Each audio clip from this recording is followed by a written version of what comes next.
आज एक ही क्लास था कि दो क्लास चला अभी? हाँ सर, क्या चला है? हिस्ट्री। ज़्यादा लोग चले गए क्या? नहीं सर, बाहर था, बाहर। एक दो से गए चलिए, तो क्या चल रहा था? आवाज़ आ रहा है? आवाज़ आ रहा है?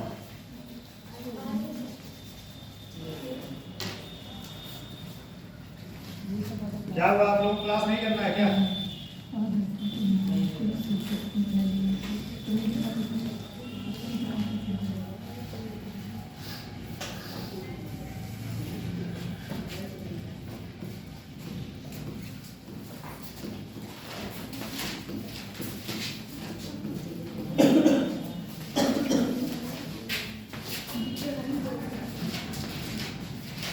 टॉपिक यही चल रहा था उत्तर प्रदेश का निवेश, ठीक है?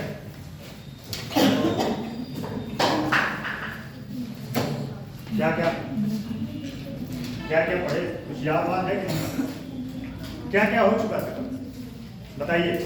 निवेश के कारक, हाँ निवेश के कारक हो गए। हाँ, और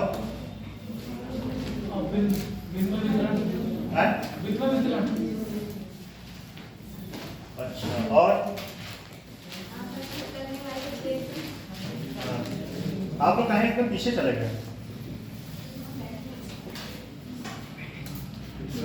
तो आज टॉपिक तो कल ही खत्म करना चाहिए था इसको, वही आप लोग जो है सामर्थ नहीं थे पढ़ने में।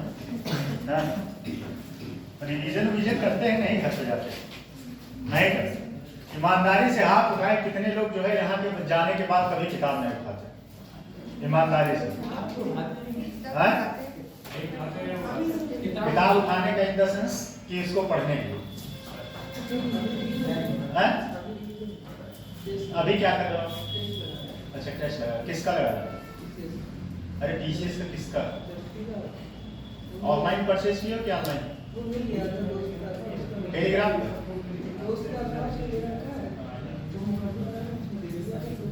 और किसका लगा रहे? वैसे टीसीएस के लिए जो है आपको ध्येय और वो क्या नाम, एक और कोचिंग है जीएस वर्ड और ध्येय, ये दोनों ज्यादा रेलेवेंट है टीसीएस के लिए। हाँ, जैसे पीसीएस 24 का नोटिफिकेशन है, हैं? पीसीएस 24 का नोटिफिकेशन है, टीसीएस का क्या नोटिफिकेशन है 2024 का। क्या करोगे? नहीं, उसमें क्या कहते हैं, एमपी बीएसपी की पोस्ट नहीं दिखाते हैं। नहीं और पोस्ट एसडीएम का होगा। नहीं पोस्ट, इस बार एक बात और बता दे, पोस्ट बहुत बड़ा है। पोस्ट आपका लगभग जो है 1200 के आसपास है, 24 वाला जो नोटिफिकेशन आया था 173 का है। सुनिए, पोस्ट जो है ना, ये एक ऐसा एग्जाम है कि जब तक आपका सिलेक्शन नहीं हो जाता, मतलब फाइनल रिजल्ट नहीं आ जाता, तब तक इसमें पोस्ट जो है ऐड ऑन होते रहते हैं। जो नोटिफिकेशन आता है वो तो स्टार्टिंग में रहता है अपना वैकेंसी खाली, उसके बाद उसमें पोस्ट जो है ऐड ऑन होता रहता है। जैसे उसके प्रीवियस मान लीजिए 2023 में कुछ पोस्ट खाली रह गया, ठीक, उसको ऐड कर देंगे 24 में, ठीक। जैसे जैसे पोस्ट खाली होता है वैसे वैसे वो उसमें ऐड होता रहता है। और आपको बताएं, अभी तक सुनने में आ रहा है कि 1000 से ज्यादा पोस्ट है इस बार, अभी तक के इतिहास में। या तो अखिलेश सरकार थे, एक बार अखिलेश के सरकार में आया था 900 कुछ, लगभग 1000, और या तो इस बार सबसे ज्यादा है 1000 के आसपास। तो आप लोग नोटिफिकेशन पे मत जाइएगा कि 173 कितना, 173 था ना, उस 173 पे मत जाइएगा। जैसे अभी रिसेंट में बिहार का हुआ बीपीएससी के एग्जाम, बीपीएससी का जो है लगभग 2000 से ज्यादा पोस्ट था। वही हम भी कह रहे हैं, हम भी वही बात बोल रहे हैं, 2000 से ज्यादा, 2000 से ज्यादा एग्जाम हो गया आपका? अभी चल रहा है। अभी कितने पेपर बचे? 3 कौन सा होगा? फिजिक्स फर्स्ट एंड सेकंड होगा। फिजिक्स फर्स्ट में क्या है? थर्मोडायनामिक पढ़े कि नहीं? वो नहीं है इस बार। अच्छा, इस बार नहीं। वो थर्मोडायनामिक्स थी थर्ड सेमेस्टर। हाँ। चलिए, तो मिला जुला के देखिए, इसके बाद आपका शायद क्लास नहीं है, तो आज इस टॉपिक को कंप्लीट करना है। अगर आप बोरिंग चाहते हैं तो लगातार टॉपिक पढ़ाएं, अगर बोरिंग नहीं चाहते हैं तो बीच बीच में आप लोगों को जो है कुछ टॉपिक से ही रिलेटेड चीजें बताते हैं। चलिए, बताइए। हाँ वही बताइए, कल क्या क्या हो चुका था और कौन बताएगा? कुछ रिकॉल कराइए, हमें भूल गया सब। बताइए कल क्या क्या पढ़ लिए थे आपने? आप ही शुरू करते हैं, बताइए आप कल क्या क्या पढ़ लिए? निवेश। निवेश में पहली बात तो ये बताइए, निवेश क्या है? फॉर्मेट बनवाए थे, याद होगा। फॉर्मेट जाके रिवीजन नहीं किए होंगे। खुश रहो, भगवान सब बुद्धि दे, एग्जाम क्वालिफाई करो, है? बताइए।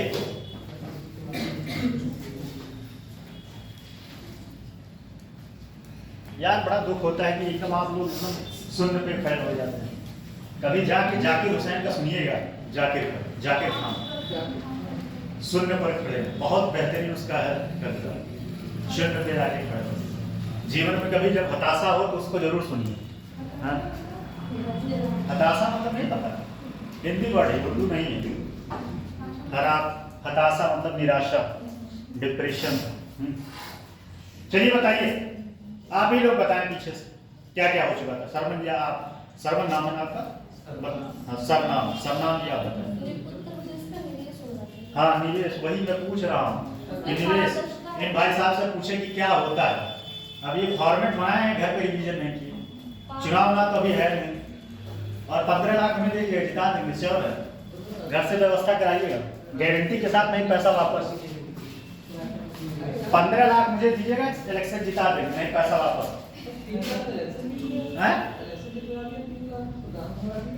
15 लाख, 3 लाख नहीं, 3 लाख। बताइए क्या है निवेश? हैं? आप बताइए। सर किसी भी देश या राज्य की अर्थव्यवस्था को गति निवेश, उसके क्या क्या कारक है, क्या क्या एलिमेंट है, क्या क्या मेन फैक्टर है कि जिससे उस देश में निवेश आकर्षित होता है? परिवहन, हाँ, बिजली, पानी, हाँ, और सड़क, और स्वास्थ्य, शिक्षा, लॉ एंड ऑर्डर, भ्रष्टाचार, करप्शन। ठीक है, चलिए और क्या हो चुका था? कारक में क्या क्या हो चुका था? अच्छा हाँ, मुद्रास्फीति बताइए। चलिए आप वही बताइए, मुद्रास्फीति क्या है? मुद्रास्फीति आप लोग इकोनॉमिक्स में पढ़ेंगे डिटेल। मुद्रास्फीति क्या है? इन्फ्लेशन। अच्छा एक चीज, मेरा एक सिंपल सा क्वेश्चन बताइए, क्या इन्फ्लेशन जो है किसी भी देश की अर्थव्यवस्था के लिए लाभदायक है कि नुकसानदेह? अच्छा नुकसानदायक, क्यों? क्योंकि सर मुद्रास्फीति बढ़ेगी तो मतलब उसका देखिए एक बात, देखिए इन्फ्लेशन एक ऐसी चीज है कि अगर वो नॉर्मल रहे, ठीक है, एक उसका रेट है 2 और ±4, ठीक है, ±6 इसके बीच में होना चाहिए, 4 या 6 के बीच में जाना चाहिए, 2 या 4 या 6 के बीच में। अगर इसके बीच में है आपकी मुद्रास्फीति तो देश की अर्थव्यवस्था ठीक है। अगर 2 से नीचे हुआ तब भी देश के लिए समस्या का कारण बन सकता है, और 6 के ऊपर हुआ तब भी समस्या का कारण बन सकता है। तो कहने का मतलब इतना है कि मुद्रास्फीति किसी भी देश के लिए, अगर उसकी अर्थव्यवस्था गति कर रही है तो मुद्रास्फीति देश के लिए जरूरी है। अगर अर्थव्यवस्था एकदम निम्न हो जाएगी, मुद्रास्फीति 0 आ गए, 2 के नीचे आ जाए, वही है ना बताया ना एनिमल स्पिरिट, तो क्या होगा कि जो इन्वेस्टर होगा वो इन्वेस्टमेंट नहीं करेगा। ठीक है भाई, डिमांड नहीं रहेगा। अब डिमांड नहीं रहेगा, फॉर एग्जांपल जैसे इस क्लास में कोई नहीं बैठा हो तो हम कहेंगे यार जब पागलों की तरह चिल्लाते रहे। ठीक है, तो सिंपल सी बात है कि अगर डिमांड होगा तभी सप्लाई होगा। ठीक, और सप्लाई तब करेगा औद्योगिक क्षेत्र जब उसके लिए उसके पास धन होगा, और धन कहाँ से आएगा आप लोग देखिए जब आप परचेज करेंगे। तो कहने का मतलब ये है। चलिए आप बताइए, कुछ रिवीजन करती हैं आप? क्या नाम है आपका? हाँ लॉन्सी, या आपका भगवान बहुत जबरदस्त गजब नाम बनाया है। क्या नाम है? लॉन्सी, लांशी। ठीक है, बताइए आप रिवीजन की थी कुछ? चलिए आप बताइए सानिया क्या हुआ? अच्छा नानी बोले, अरे कोई नहीं, ठीक है, ठीक हो जाएगी नानी आपकी, ठीक हो जाएगी। आपको कैसे बिरयानी खिलाएंगे? चलिए चलिए अगला टॉपिक थोड़ा सा था ना, अभी इसमें 2-3 टॉपिक बचे हैं, ठीक है। ये 2-3 टॉपिक हो जाए तो ये आपका चैप्टर कंप्लीट हो जाएगा। आज ही आपका एक चैप्टर स्टार्ट होगा, राजकोषी और लोक वित्त, ठीक है। तो जहां तक है आज ही वो शुरू हो जाएगा, भगवान चाहेंगे। साथ में समझते चलेंगे, लिखते चलेंगे, ठीक है। देखिए ये है उत्तर प्रदेश को आकर्षण, ये हेडिंग है। हेडिंग तो सब हम करवा दिए थे, या तो समझाए होंगे, आप ही लोग कहे होंगे कि मत लिखवाइए। टाइम हो गया टाइम हो गया, क्या था बताइए। बिल में वातावरण में आपने पारदर्शिता करा दी थी। अच्छा, और अनुमानता बाजारी आसानी। अनुमानता तो बताए थे, प्रिडिक्शन तो बताए थे, लिखवा थे क्या? चलिए लिख लीजिए, प्रिडिक्शन बताए थे, कल ही बताए थे कि जब मार्केट का प्रिडिक्शन पहले से किया जाता है, जैसे बताए थे ना एआई का एग्जांपल दिया था ना, आने वाले भविष्य में एआई का क्या होगा, ज्यादा डिमांड होगा। अगर एआई पे आज ही के समय में कोई काम करेगा, इन फ्यूचर जो है वो ज्यादा पैसा गेन करेगा, ठीक है। जैसे एक एग्जांपल और देते हैं, कोरोना काल में एडुटेक मतलब जो ऑनलाइन चल रहा है, ठीक। इसका अच्छे से आकलन कौन किया था? फिजिक्स वाला और अनअकैडमी पता है किसका है? रोमन सैनी का है। वो खुद आईएएस ऑफिसर थे और आपको बताएं वो इतने ब्रिलियंट पर्सनालिटी थे, 21 साल में एमबीबीएस निकाला, और 21 साल में एमबीबीएस उसके नहीं सॉरी 18 या 20 साल के आसपास एमबीबीएस हो गए थे। फिर उसके बाद उन्होंने 21 या 22 साल में आईएएस निकाला, फिर 24 साल में रिजाइन कर दिया आईएएस को, और फिर उसके बाद 2 मिलियन से ज्यादा 2 मिलियन से ज्यादा उनकी कंपनी थी डॉलर में, सॉरी 2 नहीं 20 मिलियन। बायजूस तो दिवाला हो गया पूरा।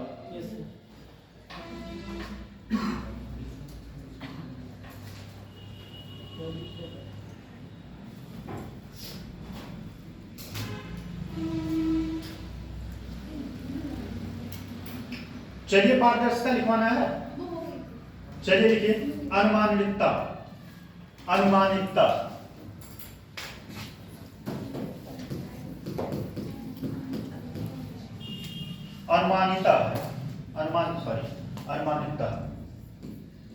लिखिए। कल बताए थे इसके बारे में, कौन बताएगा? पहले पता चले लिखवा दे, आप लोग भूल गया, सब भूल गए तो भी दिक्कत है। अनुमानितता क्या होता है बताइए, आप दोनों लोग बताएं, 3 लोग 4 लोग मिलकर 5 लोग मिलकर बताएं अनुमानितता क्या होता है? आप बताएं क्या बताएं भाई, ऐसे ही करोगे आप? कोई टीचर आ जाए अगर पूछ ले क्या पढ़े आप लोग, मतलब पूरा मेरा नाक कटवा दो। अनुमान लगाना वो तो हेडिंग से ही पता चल रहा है, वो तो हेडिंग से ही पता चल रहा है क्या होता है अनुमानितता।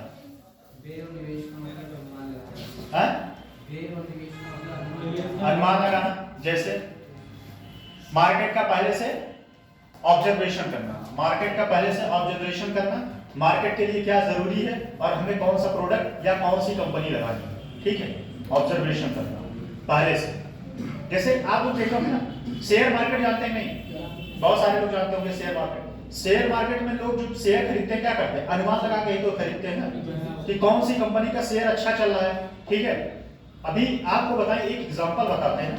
बिटकॉइन सुने हैं कि नहीं? बिटकॉइन सुने हैं ना? बिटकॉइन का $1, जिसने एक बिटकॉइन खरीदा था 2014 के आसपास, तो भाई साहब एकदम करोड़पति हो गया था, अमीर पर मतलब लखपति हो गया। 43 लाख रुपए मिले थे उसको, सोच लीजिए 43 लाख रुपए। आपको बताएं इसके पहले सन 1970 के पहले जिसने 1000 का बॉन्ड खरीदा था किसी कंपनी में, मैं कंपनी ख्याल नहीं कर पा रहा हूँ, उस कंपनी का 200 करोड़ से ज्यादा उसका बिका था। सोच लीजिए, ये होता है मार्केट का एनालिसिस करना। तो शेयर मार्केट ऐसे ही है। शेयर मार्केट में मान लीजिए, शेयर मार्केट में जब आप कोई पैसा लगाते हैं ना, तो आप सिर्फ और सिर्फ प्रिडिक्शन करते हैं। क्या करते हैं? प्रिडिक्शन करते हैं कि आने वाले समय में इस शेयर का क्या होगा। इस शेयर का जैसे मान लीजिए अभी रिसेंट में बहुत सारे जो है बिटकॉइन आते हैं, बिटकॉइन, बुलगिट है, ऐसे मतलब बहुत सारे हैं और भी देशों के हैं जो। अच्छा ये बताइए, ये मुद्रा कैसा होता है? बिटकॉइन या फिर ये जितने मुद्रे होते हैं ये क्या होते हैं, किस तरीके के होते हैं? ये सॉफ्ट होता है कि ये मतलब सॉफ्टवेयर फॉर्म में होता है कि हार्ड होता है? Software form. ये किसी भी बिजनेसमैन के माइंड का क्या होता है?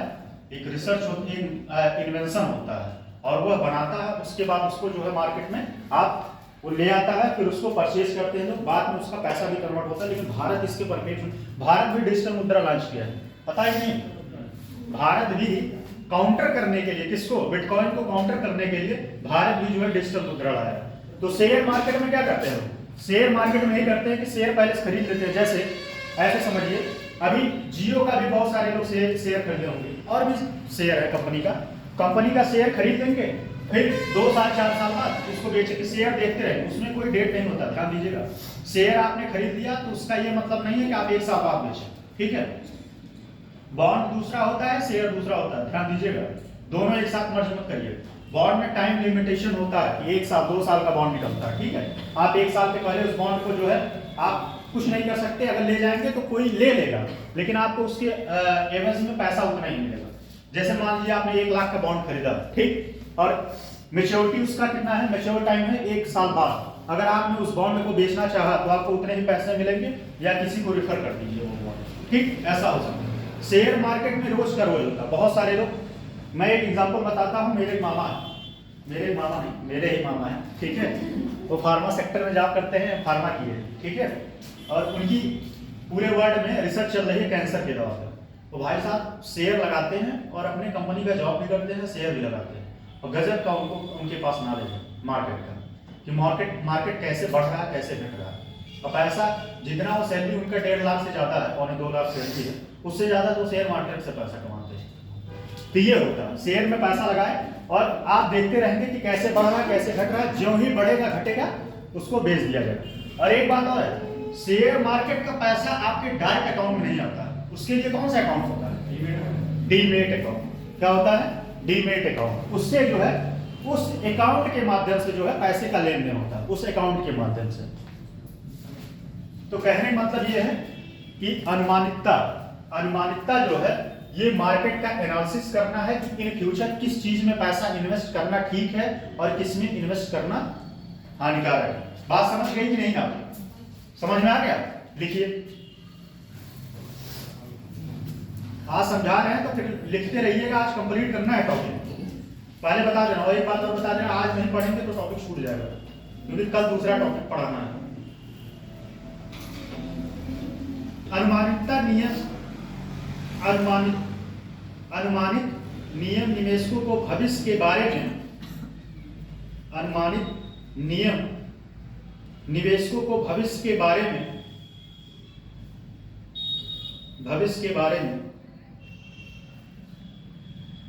निश्चितता प्रदान करते हैं,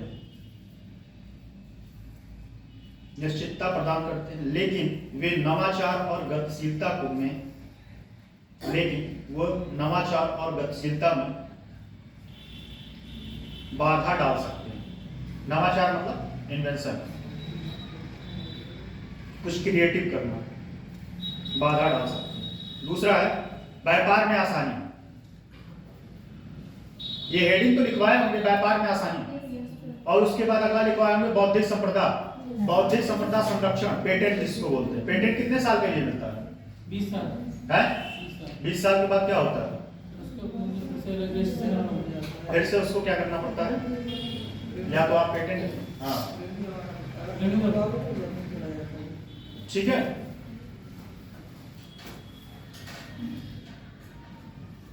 अब आगे टॉपिक बताएं, अगला टॉपिक। तो अगला टॉपिक इसमें है, लिखिएगा उत्तर प्रदेश को आकर्षण, उत्तर प्रदेश को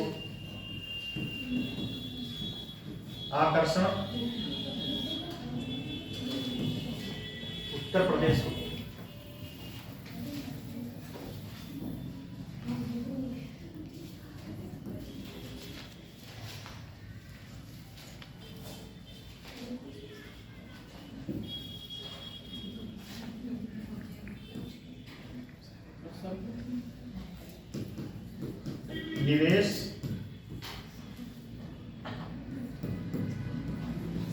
गंतव्य बनाने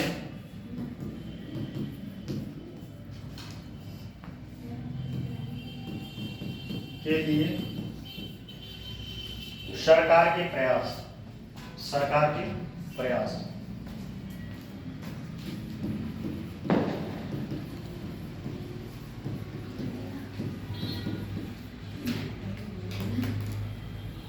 ये हेडिंग है।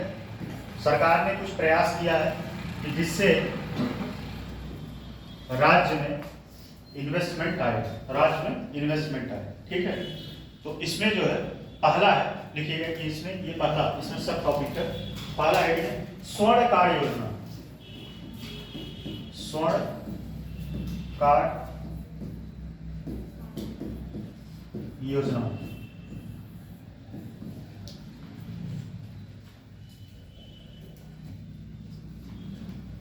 ये 2012 में शुरू हुआ। पहले समझ लेते, एक एक बात समझते चलते हैं, इसको लिखवा देंगे क्योंकि ये इंपॉर्टेंट है। ठीक, स्वर्ण कार्ड योजना।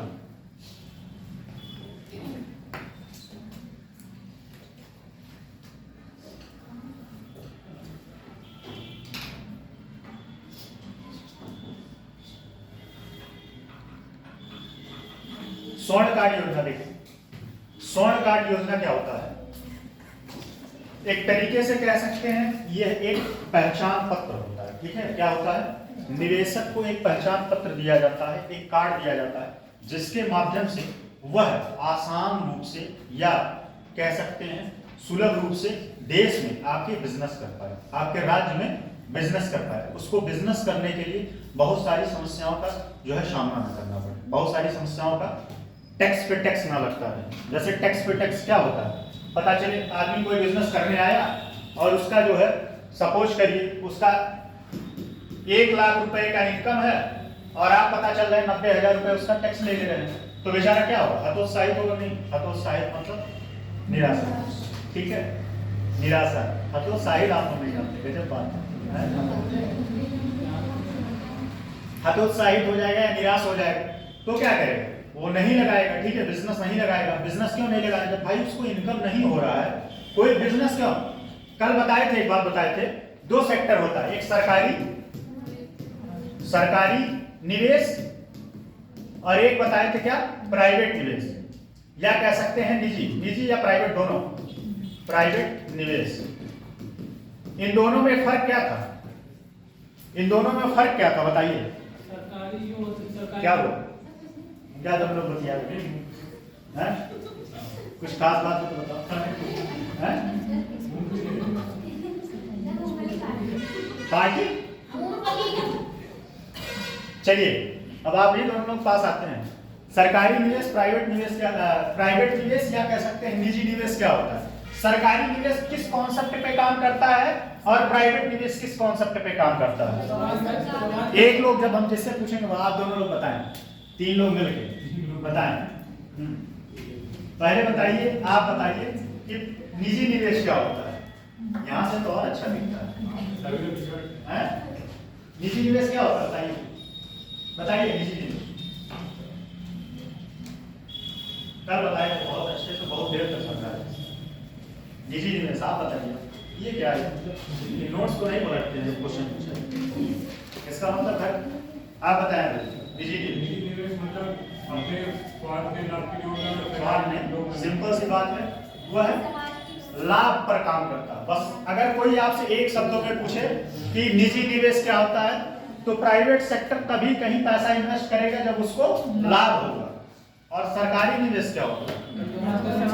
सरकारी निवेश, सरकार जो है लाभ पर काम नहीं करता, वह समाज के कल्याण के बारे में काम करता है, ठीक है। ऐसे आप लोग भूल जाएंगे, बताइए क्या होगा? ऐसे सब लोपाचार कर दोगे आप लोग, हैं? कोई आएगा, जैसे मैं पूछता हूँ पॉलिटी या हिस्ट्री या ज्योग्राफी नहीं बता पाते हो, वैसे कोई यूपी स्पेशल आके पूछेगा नहीं बता पाओगे, यही होगा क्या पढ़ाए मास्टर। रिवीजन कम से कम अपना साथ नहीं मेरा साथ तो बचाओ, हैं? कि कोई पूछे तो कम से कम बता दो, चलो थोड़ा लिखो। तो वो ये कार्ड कार्ड के बारे में पता है नहीं? कार्ड जो है सन 2012 में लॉन्च हुआ था और यह निवेशकों के लिए कार्ड दिया गया था। इससे जो है वो है आराम से, क्या कह सकते हैं, सुलभ रूप से आपके यहाँ इन्वेस्टमेंट कर सके। लिखिए स्वर्ण कार्ड योजना, स्वर्ण कार्ड योजना, अवस्थापना एवं औद्योगिक निवेश नीति,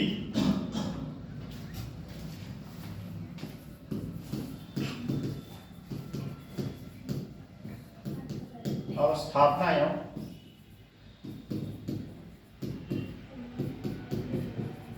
औद्योगिक निवेश नीति 2012 में यह प्रावधान किया गया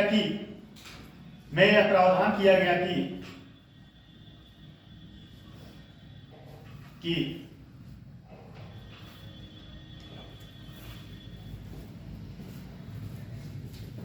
विशिष्ट उद्यमियों एवं विशिष्ट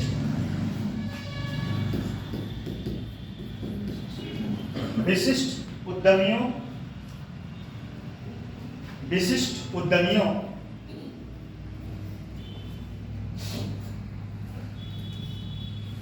व उत्तर प्रदेश, या कह सकते हैं प्रदेश, उत्तर प्रदेश में प्रदेश लीजिए, प्रदेश स्तरीय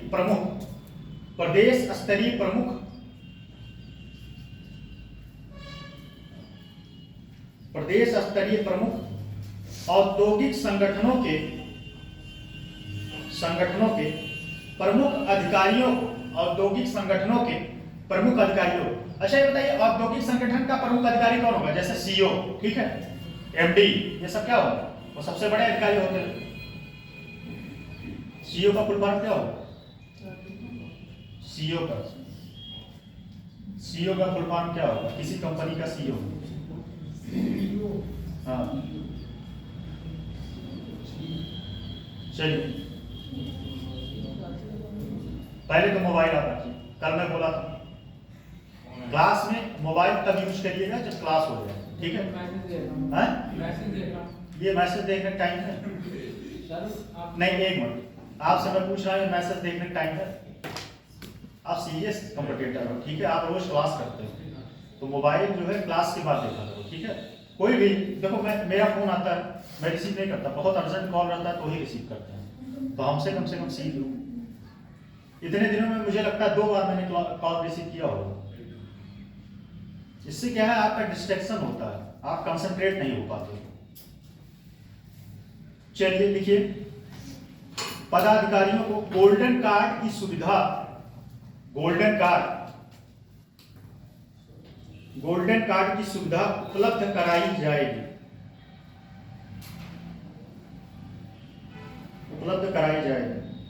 जिससे सरकारी कार्यालयों में उन्हें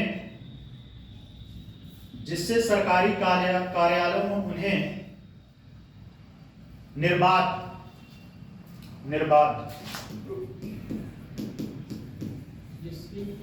जिससे सरकारी कार्यालयों में उन्हें निर्बाध प्रवेश एवं प्राथमिकता प्रदान की जा सके। प्रवेश क्या हुआ? नहीं लिख पाए, फिर से लिख लीजिए, सुन लीजिए। सरकारी कार्यालयों में उन्हें निर्बाध प्रवेश एवं प्राथमिकता प्रदान की जा सके, ठीक है? जैसे मान लीजिए, अगर वो मान लीजिए कोई योजना है, कोई अपना कंपनी के बारे में कुछ और पॉलिसी बनाना चाहते हैं या कुछ और फर्म लगाना चाहते हैं, कहीं और इन्वेस्टमेंट करना चाहते हैं, तो उनको कार्यालय में बार बार चक्कर ना लगाना पड़े, उनके पास वो कार्ड हो। जैसे आप लोग देखे होंगे ना, वीआईपी कार्ड होता है।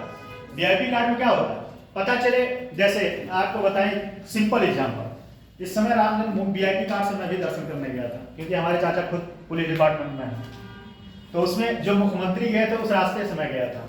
वीआईपी कार्ड क्या होता है कि एक नॉर्मल तरीके से आप दर्शन कर सकते हैं, एक वीआईपी कार्ड से। नॉर्मल में जाएंगे भीड़ से तो उसमें प्रोसेस ज्यादा लग जाएगा, टाइम ज्यादा लग जाएगा, ठीक है? और वीआईपी कार्ड से जाएंगे तो डायरेक्ट पहुंच जाएंगे। अब इसका मतलब वहां से क्या है, जैसे आप मान लीजिए कोई योजना आपने बनाया, मुझे कंपनी ये चीज और बनाना है, या कह सकते हैं ये पैसा और इन्वेस्ट करना है इस फर्म में, और उस फर्म में इन्वेस्ट करने के लिए पहले आपको अप्रूवल लेना पड़ेगा। अगर आप नॉर्मली तरीके से जाएंगे तो टाइम लग जाएगा, ठीक है? आप समय से पीछे हो जाएंगे।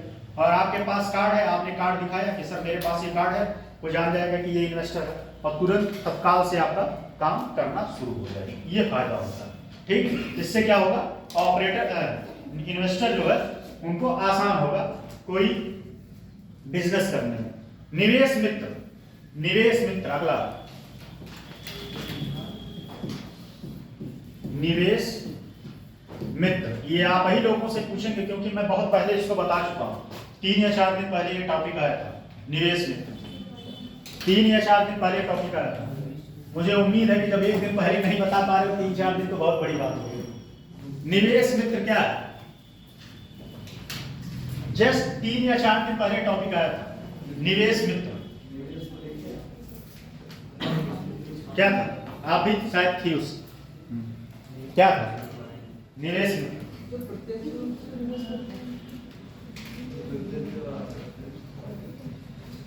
कुछ याद आ रहा है कि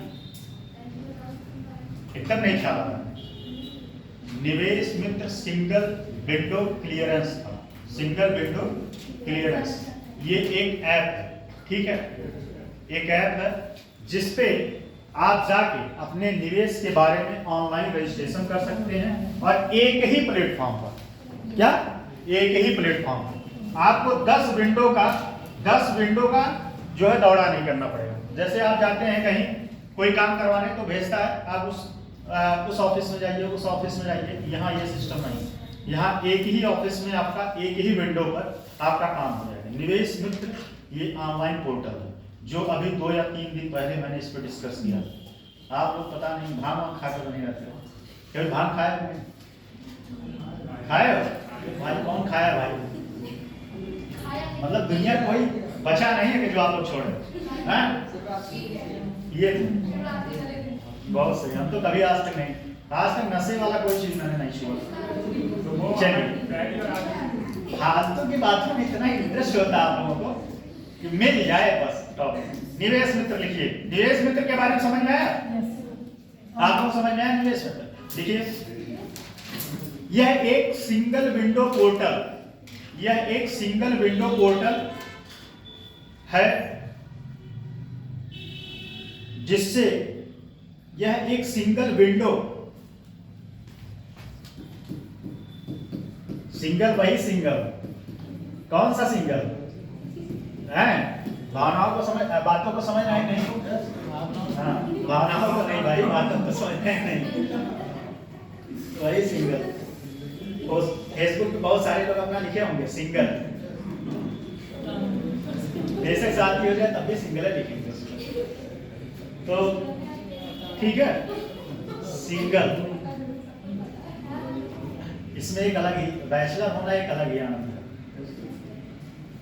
सिंगल विंडो पोर्टल है जिससे उत्तर प्रदेश सरकार द्वारा राज्य के, जिससे उत्तर प्रदेश सरकार द्वारा राज्य के व्यापार को सुगम बनाने के लिए, राज्य के व्यापार को सुगम बनाने के लिए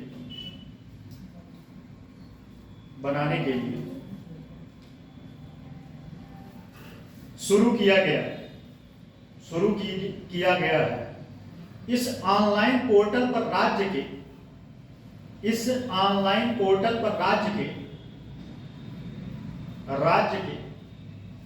छोटे कॉमा मध्यम और बड़े व्यवसायिक,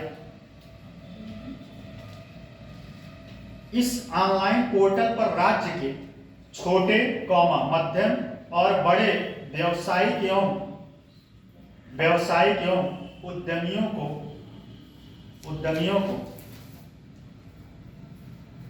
संबंधित विभागों में सुरक्षा कानूनी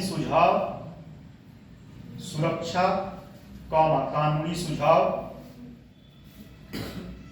व पर्यावरणीय मुद्दे की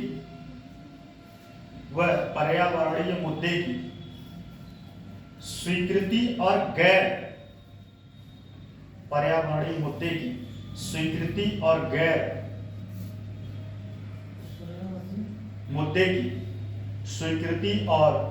गैर आपत्ति प्रमाण पत्र एनओसी जिसको बोलते हैं, गैर आपत्ति प्रमाण पत्र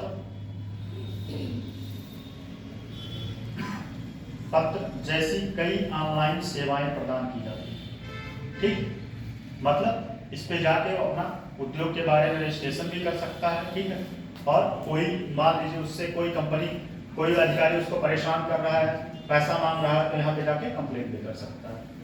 ठीक है, एक बात और बता दें, उत्तर प्रदेश जो है एमएसएमई में पहले नंबर पे है। सबसे ज्यादा एमएसएमई सेक्टर जो है उत्तर प्रदेश में ही है। ठीक, अब आता है इन्वेस्टमेंट यूपी। इन्वेस्टमेंट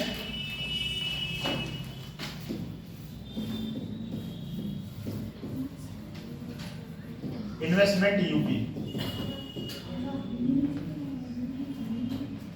अच्छा ये बताइए, इन्वेस्टमेंट यूपी ये कल हो चुका। इन्वेस्टमेंट यूपी कल हुआ था।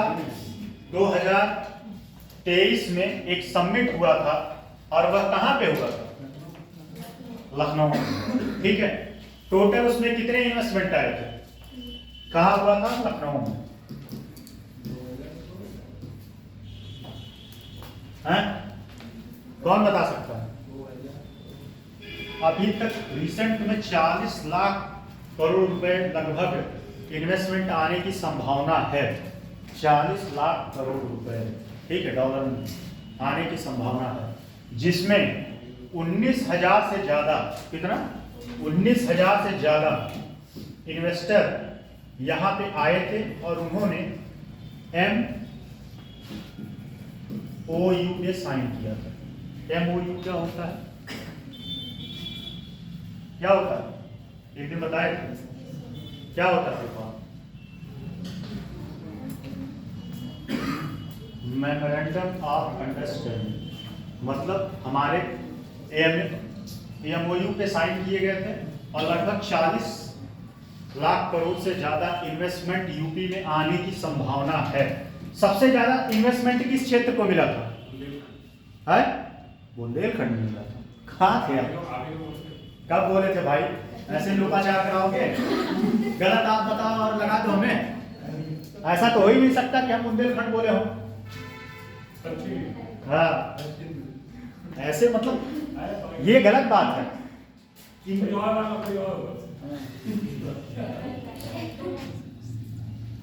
पश्चिमी में, ठीक, सबसे ज्यादा इन्वेस्टमेंट आया। दूसरे में, अच्छा पश्चिमी में क्यों आया था? इसके लिए पूरा कारण बताए थे। एनसीआर के पास शिक्षा का स्तर ज्यादा, स्किल वहां पे ज्यादा, इंफ्रास्ट्रक्चर ज्यादा, और जो है अवसंरचना ज्यादा, इस वजह से वहां पे आया था। दूसरे नंबर पे कौन था?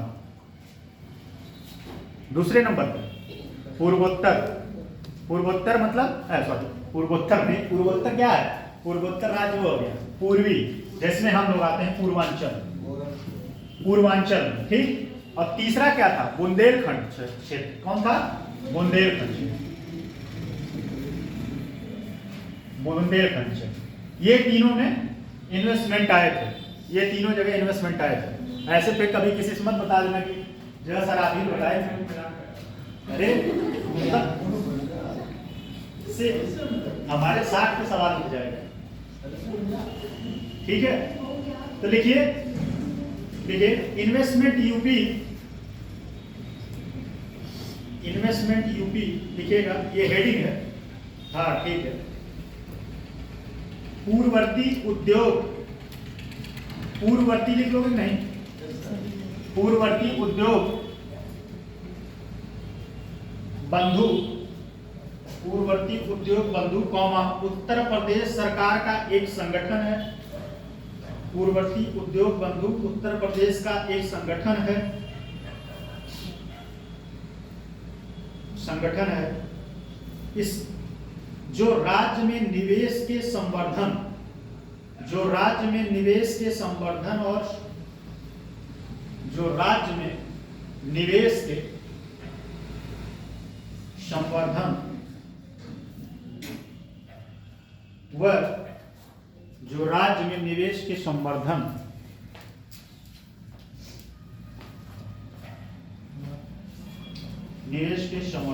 व सुविधायन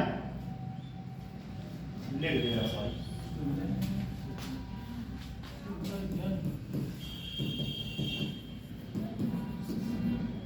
सुविधायन, शुद्धायन,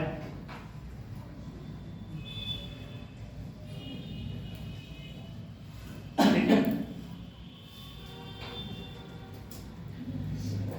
हेतु प्रतिबद्ध है, सुविधायन हेतु प्रतिबद्ध है। इसके अतिरिक्त यह विद्यमान व उद्यमियों में, इसके अतिरिक्त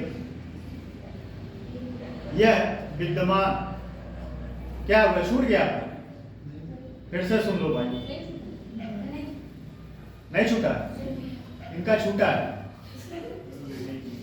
उत्तर प्रदेश सरकार का एक संगठन है, उत्तर प्रदेश सरकार का एक संगठन है जो राज्य में निवेश के संवर्धन एवं सुविधायन हेतु प्रतिबद्ध है। इसके अतिरिक्त यह विद्यमान व आगामी उद्योगों से संबंधित, इसके अतिरिक्त यह विद्यमान व आगामी उद्योगों से संबंधित बहुत सी समस्याओं का निराकरण भी करता है। राज्य की निवेश तथा सुविधा संबंधित बहुत सी समस्याओं का निराकरण भी करता है। राज्य की निवेश तथा सुविधायन संस्था के रूप में, राज्य की निवेश तथा सुविधायन संस्था के रूप में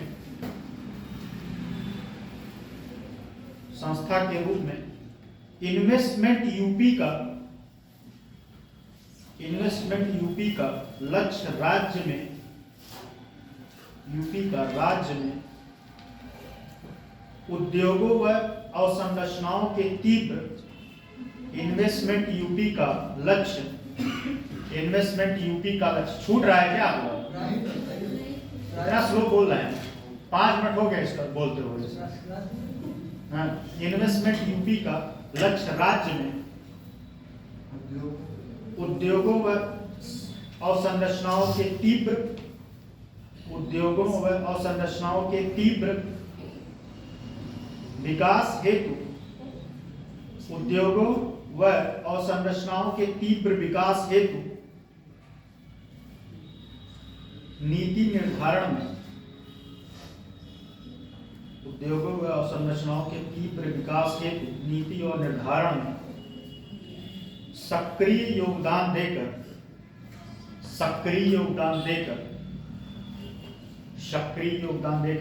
क्या वो छूट गया? सक्रिय योगदान देकर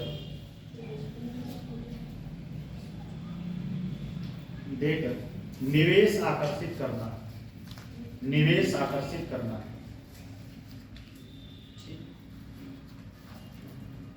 अच्छा ये बताइए एक बात,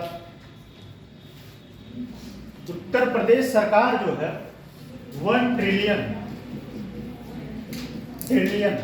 इकोनॉमी बनने का लक्ष्य कब तक डिसाइड किया?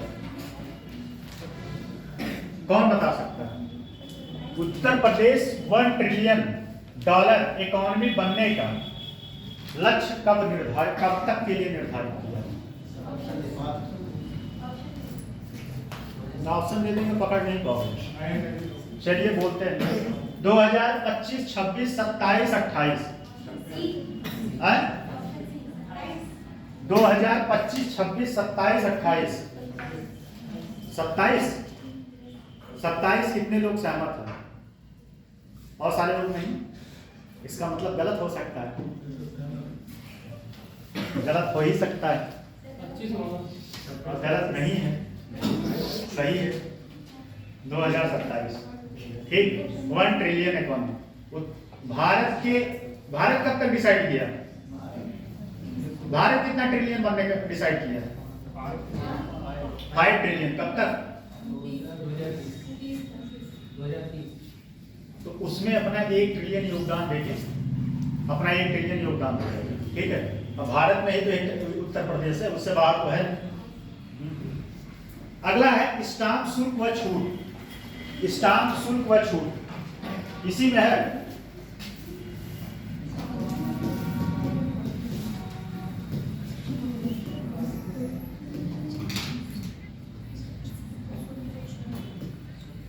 छूट, स्टाम्प शुल्क व छूट।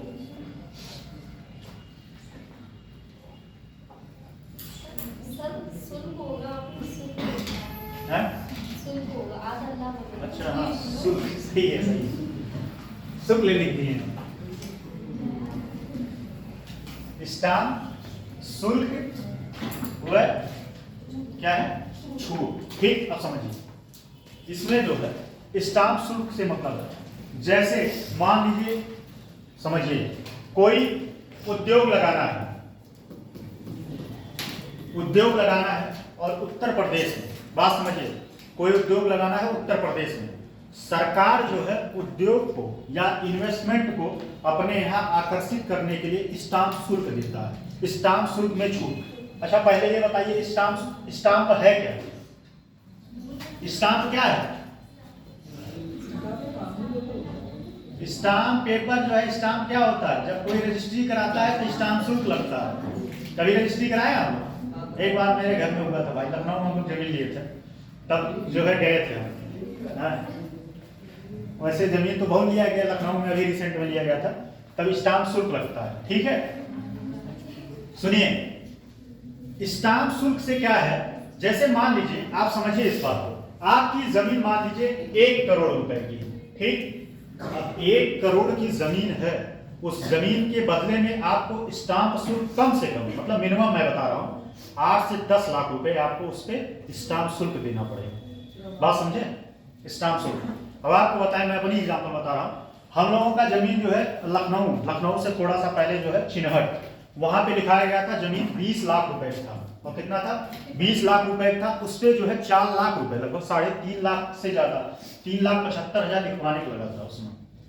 अब यही चीज सरकार कर रहा है, ये जो स्टाम्प शुल्क है इसको माफ कर देना कुछ जगह। उसके लिए समझिए, जैसे बुंदेलखंड क्षेत्र में 100% माफ, बुंदेलखंड क्षेत्र में 100%। अगर आप बुंदेलखंड क्षेत्र में कोई उद्योग लगाते हैं तो वहां आपको 100% स्टाम्प शुल्क नहीं देना होगा, 100% स्टाम्प शुल्क नहीं देना होगा। और अगर आप कहां लगाते हैं, नोएडा सेक्टर में या पश्चिमी यूपी, नोएडा और गाजियाबाद में लगाते हैं तो वहां आपको स्टाम्प शुल्क देना पड़ेगा। ठीक है, और पूर्वी यूपी में लगाते हैं तो वहां स्टाम्प शुल्क जो है माफ है, वहां पे कितना माफ है? वहां 50%। ठीक है, 50%। स्टाम्प शुल्क के बारे में समझ में आया? स्टाम्प शुल्क क्यों माफ करेगा सरकार? जिससे यहाँ पे आके आपको लिखाने का जो एक अतिरिक्त खर्च उठाना पड़ता है। मान लीजिए आपने 1 करोड़ का जमीन है, पता चले आप 10 लाख रुपए लिखाने तक जा रहा, तो वो पैसा आप कहीं और इन्वेस्टमेंट करेंगे ना, तो इससे एक प्रोत्साहन मिलता है और इन्वेस्टर आपके यहाँ आने के लिए उत्सुक होते हैं। ठीक है, तो लिख लीजिए कि छोड़ दें, जैसा बताइए आपको। लिखवा, चलिए लिखिए, उत्तर प्रदेश औद्योगिक निवेश एवं रोजगार प्रोत्साहन नीति, उत्तर प्रदेश औद्योगिक निवेश एवं रोजगार प्रोत्साहन नीति 2022 इसी के तहत छूट दिया जाता है। 2022 के अंतर्गत नवीन इकाई की स्थापना करने हेतु, के अंतर्गत नवीन मतलब नया नवीन इकाई मतलब वही कोई अपना कंपनी लगाना, नई इकाई। ठीक, नवीन इकाई की स्थापना करने हेतु निवेशकों को स्टाम्प शुल्क में छूट प्रदान करने का, निवेशकों को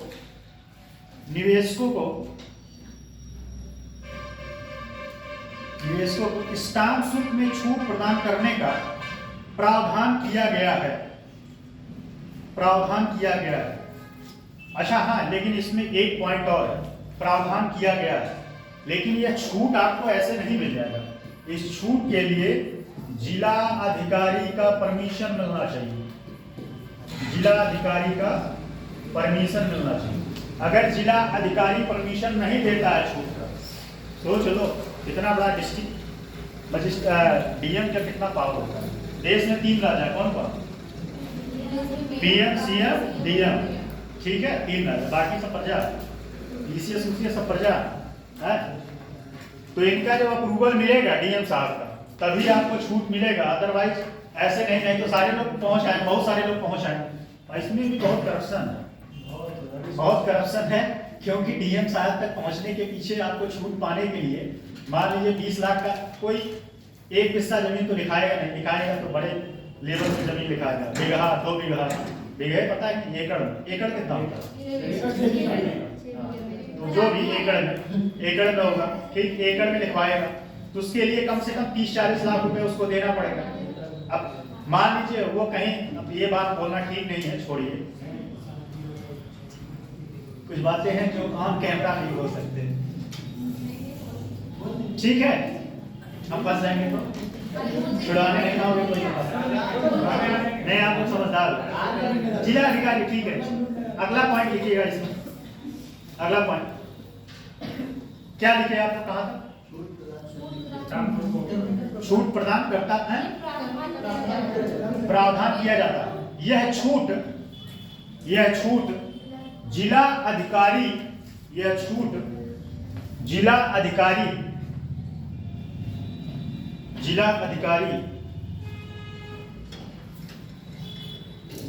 अधिकारी के सिफारिश पर ही, जिला अधिकारी के सिफारिश पर ही दिया जाता है। छूट जिला अधिकारी के सिफारिश पर ही दिया जाता है।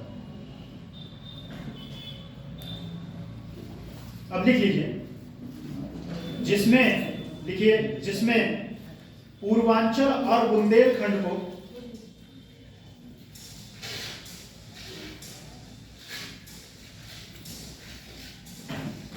जिसमें पूर्वांचल और बुंदेलखंड को स्टाम्प ड्यूटी में 100%,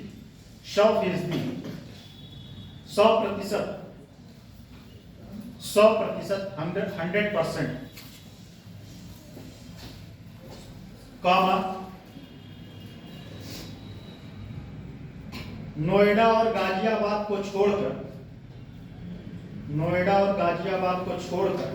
मध्यांचल और पश्चिमांचल, नोएडा और गाजियाबाद को छोड़कर मध्यांचल और पश्चिमांचल की 75%, मध्यांचल और पश्चिमांचल की 75%,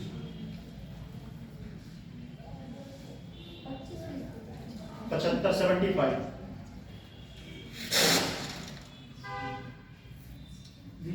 छूट दी जाती है, ठीक। अगला है, इसी में अगला है, आप लोग बहुत स्लो लिख रहे हो भाई, अभी एक टॉपिक नहीं कंप्लीट हुआ, इसके बाद 3 टॉपिक है, अभी 12 बजे का चिल्लाने लगूंगे आप लोग, आज पढ़ना है चाहे 1 बज जाए। नेक्स्ट टॉपिक है अवसंरचना विकास और वित्तीय समर्थन, ये हेडिंग लिख लीजिए, इसमें कुछ है नहीं, ठीक है। अवसंरचना विकास,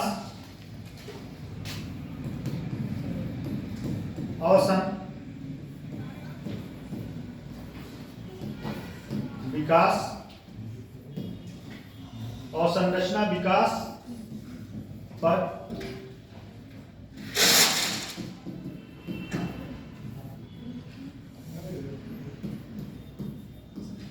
समझ लीजिए बस, अवसंरचना विकास पर वित्तीय समर्थन, ठीक है, जैसे समझ।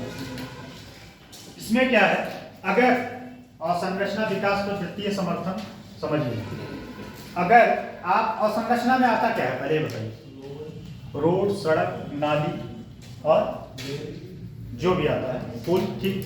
अगर इन सब का बनाते हैं आप, रोड, ठीक, नाली, सीवर, अगर ये बनाते हैं आप, इस पे आपको जितना खर्च आता है उसका 5% छूट मिलेगा या पैसा मिलेगा, सब्सिडी मिलेगा, 5% सब्सिडी मिलेगा। और यह सब्सिडी मैक्सिमम 1 करोड़ से ज्यादा नहीं होगा, मैक्सिमम 1 करोड़ से ज्यादा नहीं होगा। मतलब आपने मान लीजिए कोई प्रोडक्ट कोई सीवर बनवाया या फिर कोई सड़क बनवाया और उसमें आपका 20 करोड़ रुपया खर्च हो गया, तो उसका जो 5% होगा वह माफ करेगा, या मैक्सिमम 1 करोड़ रुपए, मैक्सिमम 1 करोड़ रुपए तक सब्सिडी दी जाएगी। बस यही इसमें है और कुछ नहीं। ठीक, नेक्स्ट पॉइंट लिखिएगा।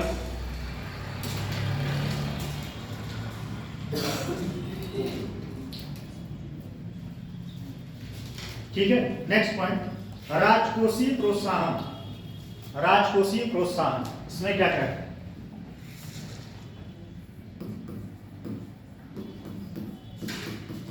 राजकोषीय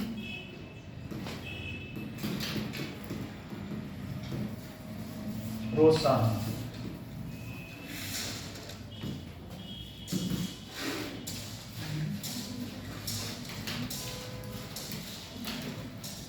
तो ये तो आपको बता ही कि एक पॉइंट इसमें लिख दीजिएगा, राजकोषीय प्रोत्साहन में क्या है? नवीन सूचना प्रौद्योगिकी, राजकोषीय प्रोत्साहन नवीन सूचना प्रौद्योगिकी, नवीन सूचना प्रौद्योगिकी, जैव तकनीकी, जैव तकनीकी, जैव तकनीकी, खाद्य प्रसंस्करण, फूड प्रोसेसिंग, खाद्य प्रसंस्करण, खाद्य प्रसंस्करण, खाद्य प्रसंस्करण, food park, food park, food park, food park, तथा वैकल्पिक ऊर्जा। वैकल्पिक ऊर्जा क्या होता है, कौन बताए? ये लाइट जो जल रहा है ये वैकल्पिक ऊर्जा है, तो क्या है वैकल्पिक ऊर्जा में कौन है? सौर ऊर्जा। जो ट्रेडिशनल, जो लगातार चला आ रहा है उससे हट, तो क्या? सौर ऊर्जा, वैकल्पिक ऊर्जा। संबंधित इकाइयां लगाने पर, संबंधित इकाइयां लगाने पर 100% स्टाम्प शुल्क छूट, 100% स्टाम्प शुल्क में छूट दी जाती है। अगर आप फूड प्रोसेसिंग इंडस्ट्री को ही लगाते हैं, आप सौर ऊर्जा प्लांट लगाते हैं, सौर ऊर्जा पार्क, यहाँ कहीं पार्क बना है नहीं? सौर ऊर्जा कुंडा में बना, ठीक है, सौर ऊर्जा पार्क। सौर ऊर्जा पार्क जानते हैं क्या होता है?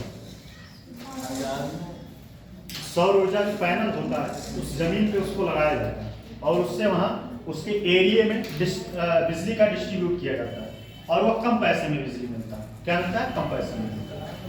सौर ऊर्जा पार्क, फूड प्रोसेसिंग इंडस्ट्री, ठीक है, ये सब आप उद्योग लगाते हैं।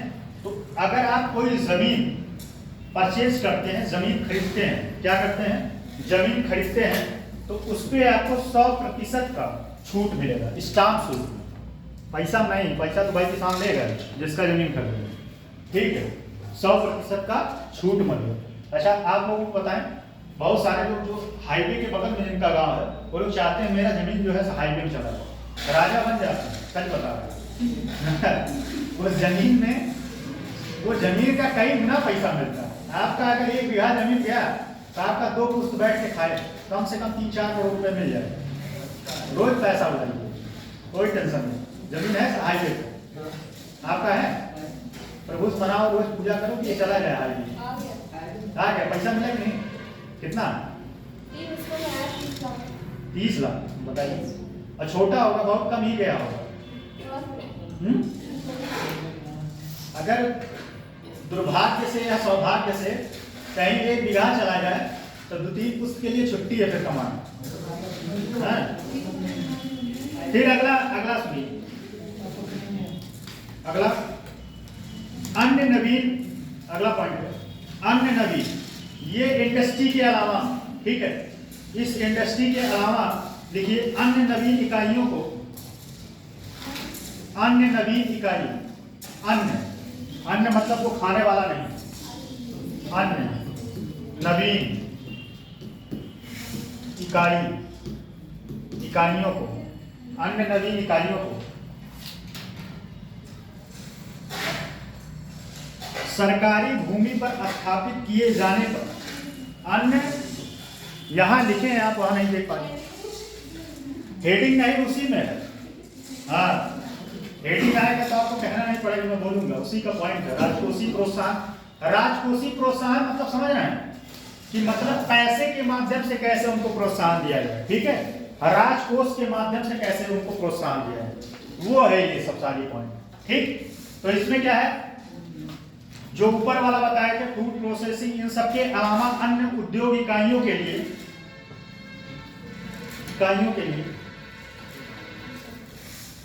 सरकारी भूमि पर स्थापित किए जाने पर, सरकारी भूमि पर स्थापित किए जाने पर, आगे लिए सरकारी भूमि पर स्थापित किए जाने पर 75%, कितना 75%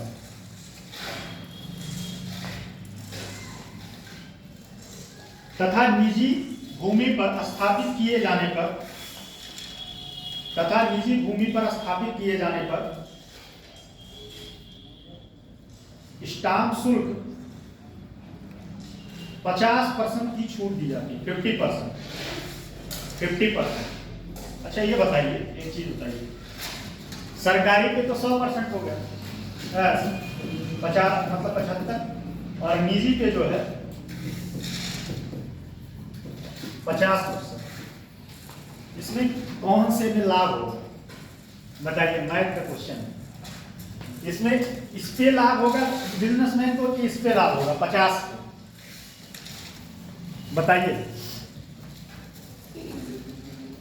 इतना कॉमन सर सेंस है। सरकारी भूमि पर, हाँ? सर सरकारी भूमि पर, सरकारी क्यों लाभ होगा, क्योंकि उसमें 25% की शुल्क देना, 75% माफ, और उसके बाद सीसेट की क्लास नहीं कर रहे थे आप, हैं बताओ। अब 50% में आपको 50% शुल्क देना, स्वाभाविक सी बात है कि उसमें पैसा होगा, ठीक। अगला पॉइंट इसी लिखिएगा, अगला पॉइंट, नई औद्योगिक इकाइयों को 10 वर्ष तक के लिए, नई औद्योगिक इकाइयों को 10 वर्ष तक के लिए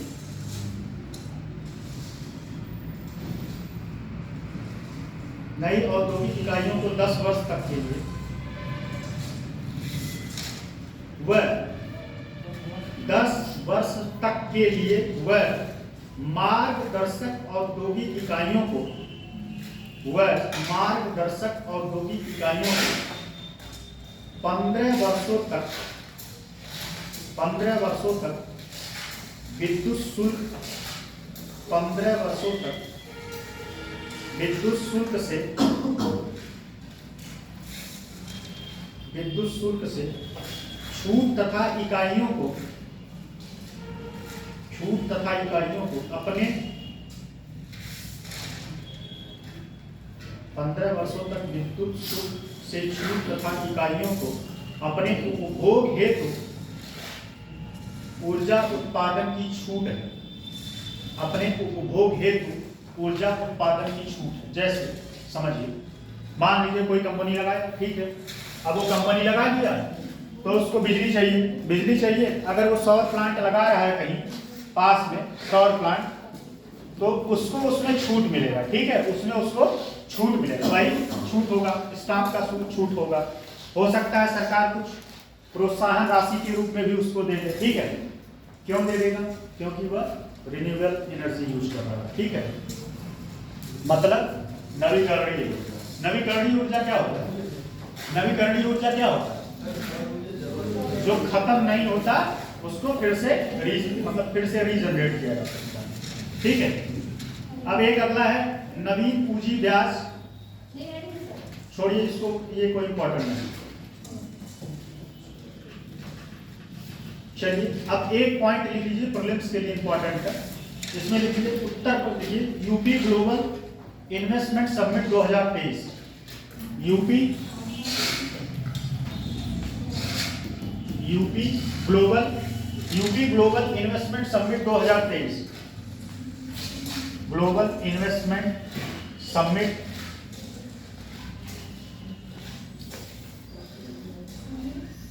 यूपी ग्लोबल इन्वेस्टमेंट समिट 2023 में विभिन्न देशों द्वारा घोषित विदेशी निवेश विदेशी निवेश। अब एक बात जानना, जो 2023 में यूपी ग्लोबल इन्वेस्टमेंट समिट हुआ था, उसमें कौन कौन से देश जो है कितना कितना पैसा जो है इन्वेस्टमेंट के लिए OMU को साइन किया था, और कौन सी कंपनी थी। तो जान लीजिए, हो सकता है प्रीलिम्स में आ जाए, और जब औद्योगिक नीति में लिखेंगे तो ये पॉइंट डाल देंगे तो थोड़ा सा आपको एक्स्ट्रा नंबर मिल सकता है। जैसे पहले नंबर पे था संयुक्त अरब अमीरात, लिखिए नंबर पे नहीं है, मतलब ऐसे लिख लीजिए संयुक्त अरब अमीरात, इसने 216 करोड़ रुपए। संयुक्त अरब UAE, यूनाइटेड स्टेट ऑफ अमीरात,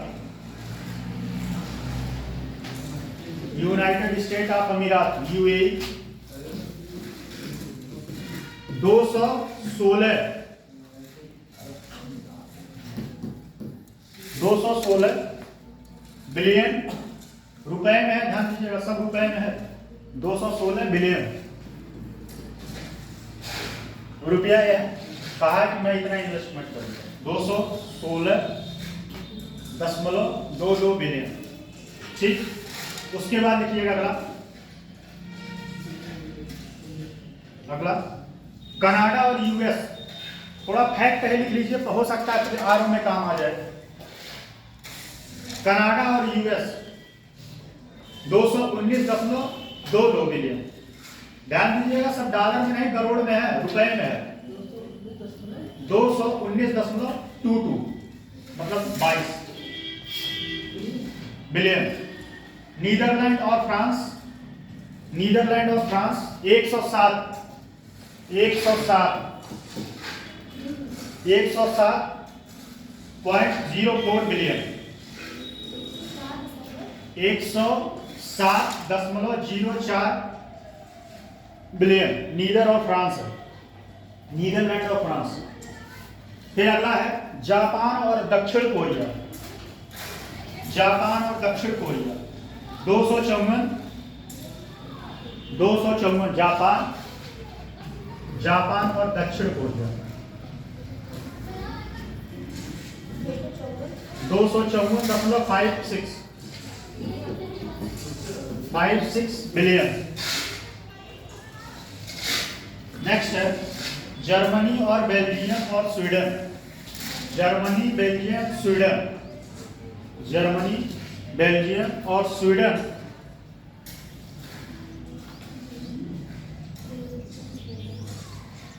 7,674 ट्रिलियन 7,674 ट्रिलियन है, ध्यान दीजिएगा, बिलियन नहीं ट्रिलियन। अच्छा बताइए, ट्रिलियन बड़ा है बिलियन बड़ा है? नेक्स्ट है ब्राजील अर्जेंटीना मैक्सिको। नेक्स्ट है Brazil Argentina Mexico 13 billion.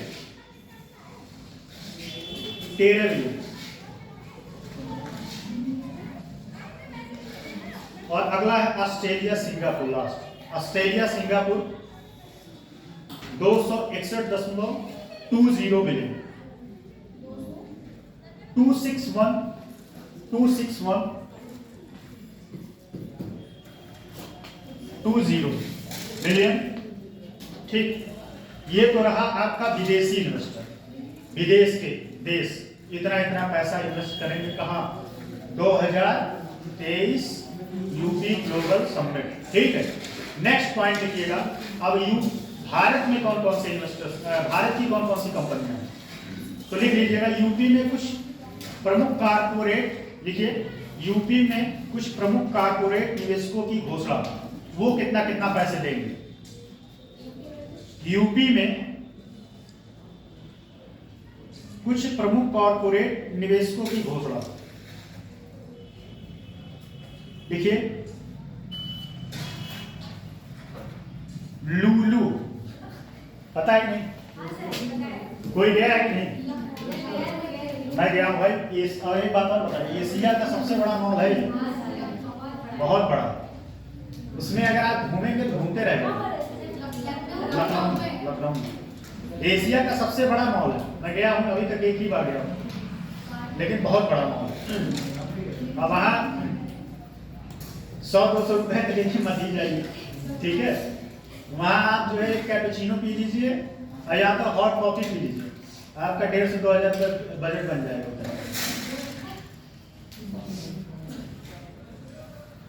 Sorry, hot coffee नहीं, कोल्ड कॉफी। कोल्ड कॉफी कौन पीती है? बेहतरीन होता है।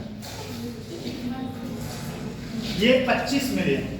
देखिए लुलु प्रबंधन मॉल, लुलु प्रबंधन मॉल या लुलु मॉल लिख लीजिए बस। 25 million, sorry billion, 25 billion, 25 billion. Adani समूह अगला है, सब अलग अलग। अडानी समूह 50 बिलियन। अडानी समूह, अडानी समूह जान है कौन? गौतम अडानी, जो हमेशा न्यूज लाइन में छाए रहते हैं। अगला है अडानी समूह जो है 50 बिलियन। नेक्स्ट है M3M,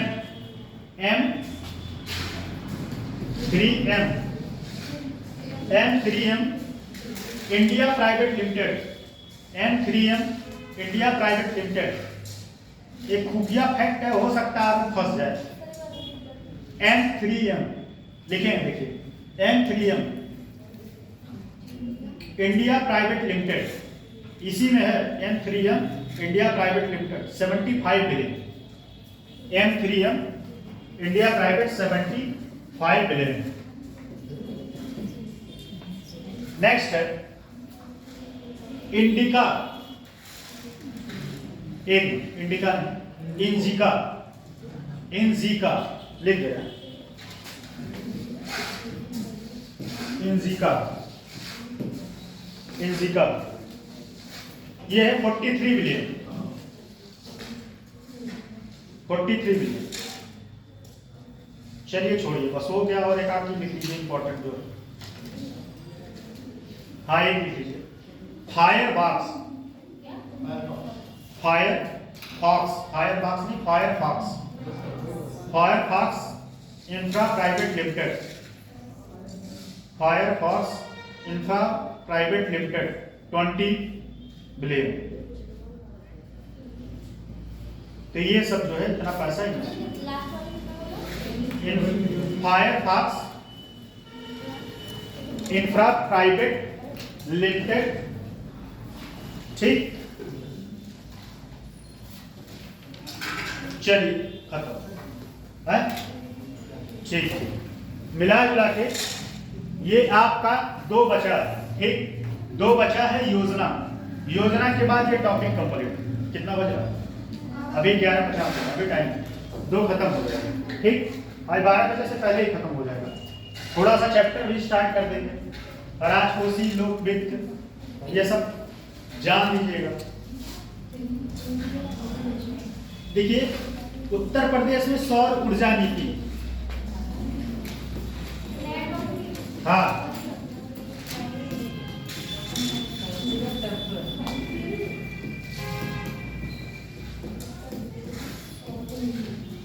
सौर ऊर्जा नीति 2022 पहले समझ लीजिए। और ये क्वेश्चन आपके मेंस में बहुत इंपॉर्टेंट है, बहुत इंपॉर्टेंट।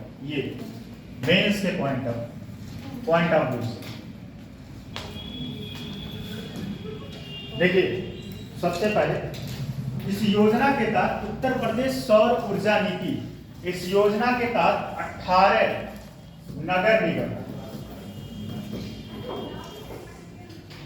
18 नगर निगम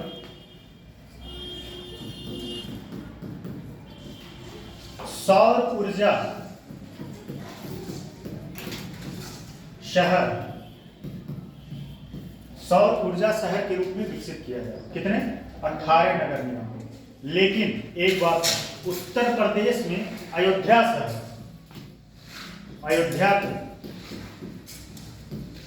सौर ऊर्जा सिटी विकसित करने का रिसेंट का प्लान है। रिसेंट का प्लान है।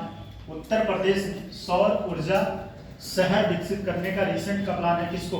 अयोध्या शहर। और टोटल 18 नगर निगम को, ठीक है, 18 नगर निगम को सौर ऊर्जा सिटी, सौर ऊर्जा सिटी नहीं होगा, नगर निगम अलग है, शहर अलग है।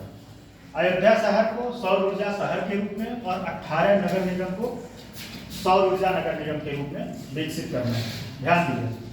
और इसमें इस योजना के तहत रोजगार मिलेगा। इसमें सौर मित्र होंगे। क्या होंगे? सौर मित्र। ये पूछा भी था, प्रीलिम्स में क्वेश्चन पूछा था। सौर मित्र की नियुक्ति होगी है। और ये सब क्या करेंगे? जहां भी ये प्लांट लगेगा वहां पे इनको रोजगार मिलेगा। तो सबसे बड़ी बात कि यहां से इनको रोजगार मिलेगा। क्या मिलेगा? रोजगार मिलेगा। रोजगार मिलेगा। बात समझ लीजिए, इसमें लिखवा दें क्योंकि ये एग्जाम के पॉइंट ऑफ व्यू से बहुत इंपॉर्टेंट क्वेश्चन है। और शायद मेरे ख्याल से 20-22 है ना, 23 में शायद ये क्वेश्चन बना देता है सौर ऊर्जा नीति का उत्तर प्रदेश का। तीसरी बात इसमें है, ठीक है, तीसरी बात इसमें स्टाम्प शुल्क माफ है। स्टाम्प शुल्क माफ है। स्टाम्प शुल्क अगर आप मान लीजिए कोई सौर प्लांट लगाते हैं तो उसमें स्टाम्प सौर पार्क लगाते हैं, कुछ जगह अलग अलग है, तो आपको जो है स्टाम्प शुल्क में छूट दी जाएगी। स्टाम्प शुल्क में छूट दी जाएगी। पहली बात, 18 नगर निगम को सौर ऊर्जा नगर निगम विकसित करना है। अयोध्या शहर को सौर ऊर्जा शहर के रूप में। इसमें सौर मित्र की नियुक्ति की जाएगी जिससे रोजगार क्रिएट होगा। क्या होगा? रोजगार क्रिएट होगा, ठीक है। और सौर पार्क अगर आप लगाते हैं तो आपको जो है स्टाम्प शुल्क में छूट दी जाएगी और सब्सिडी भी कुछ दी जाएगी। क्या दी जाएगी? सब्सिडी भी दी जाएगी। तो इसके बारे में बस यही मेन की फैक्टर था। बाकी जो है इसमें लिखना है, थोड़ा सा लिख लीजिए।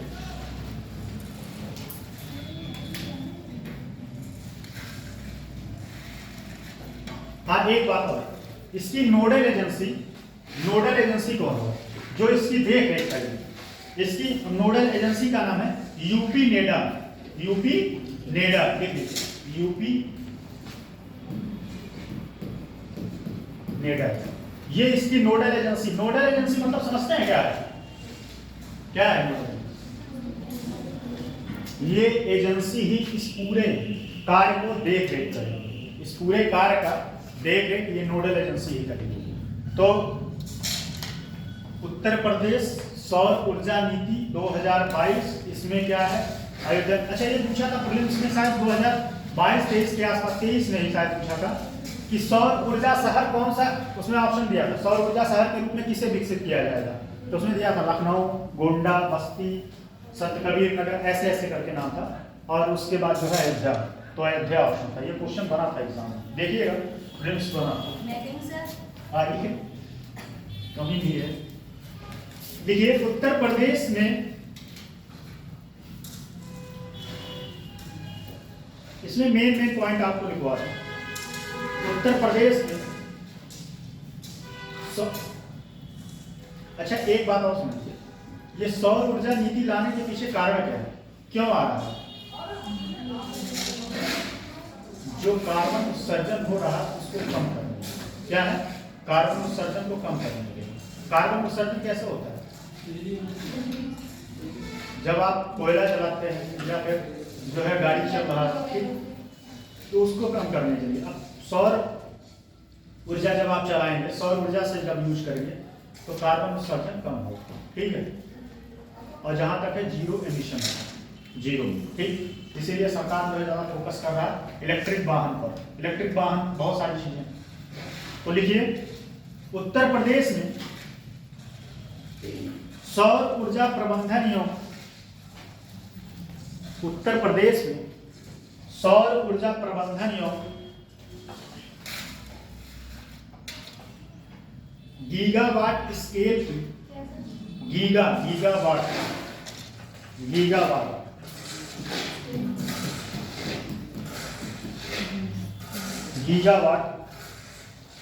स्केल की सौर ऊर्जा क्षमता, गीगावाट स्केल की सौर ऊर्जा क्षमता उत्पन्न करने की अपार संभावनाएं उत्पन्न करने की अपार संभावना है।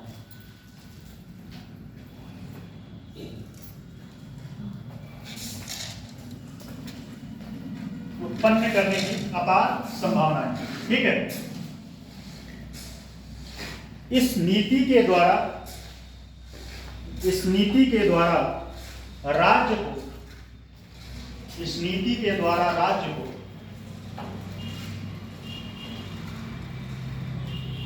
पूर्ण सौर ऊर्जा क्षमता का लाभ उठाने के लिए, इस नीति के द्वारा राज्य को पूर्ण सौर ऊर्जा क्षमता का लाभ उठाने के लिए एक समग्र पारिस्थितिकी तंत्र, एक समग्र पारिस्थितिकी तंत्र विकसित करने की योजना बनाई।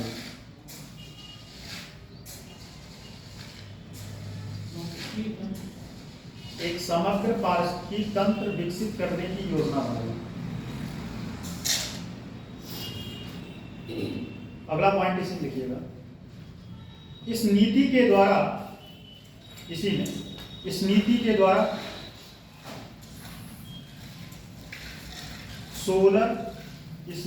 द्वारा सोलर स्टोरेज के साथ,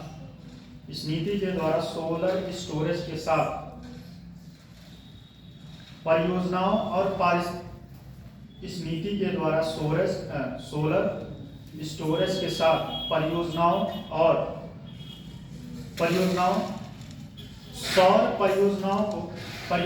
और फिर कामा है सौर परियोजनाओं को अन्य उत्पादक स्रोतों के माध्यम, अन्य उत्पादक स्रोतों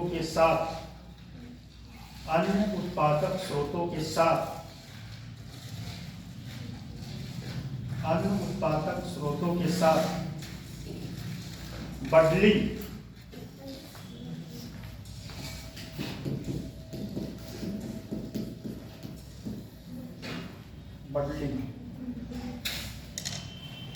आदि को बढ़ावा दिया जाएगा, जिससे 24 घंटे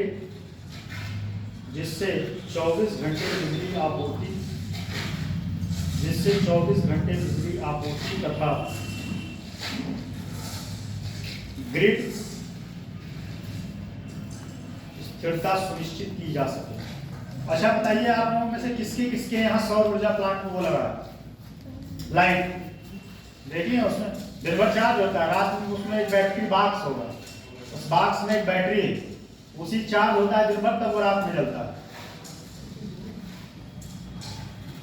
अब इसका उद्देश्य लिखिए, उद्देश्य क्या है? पहला पॉइंट है उत्तर प्रदेश में विश्वसनीय और टिकाऊ सौर ऊर्जा की पहुंच। उद्देश्य उत्तर प्रदेश में विश्वसनीय और टिकाऊ सौर ऊर्जा की पहुंच। उत्तर प्रदेश में विश्वसनीय और टिकाऊ सौर ऊर्जा की पहुंच सभी के लिए सुनिश्चित करें,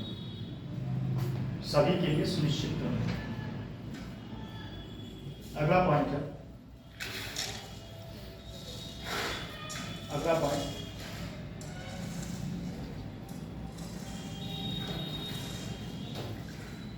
राज्य में ऊर्जा सुरक्षा सुनिश्चित करते हुए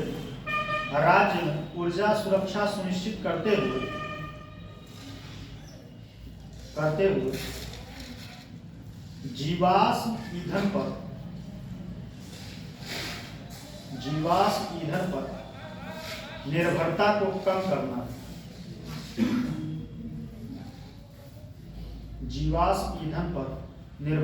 कम करना, एवं पारंपरिक और नवीकरणीय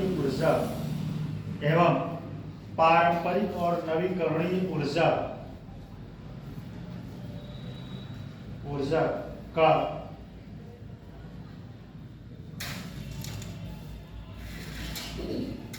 इन्वर्टेड कॉमा लिखिए, इष्टतम ऊर्जा मिश्रण प्राप्त करना, इष्टतम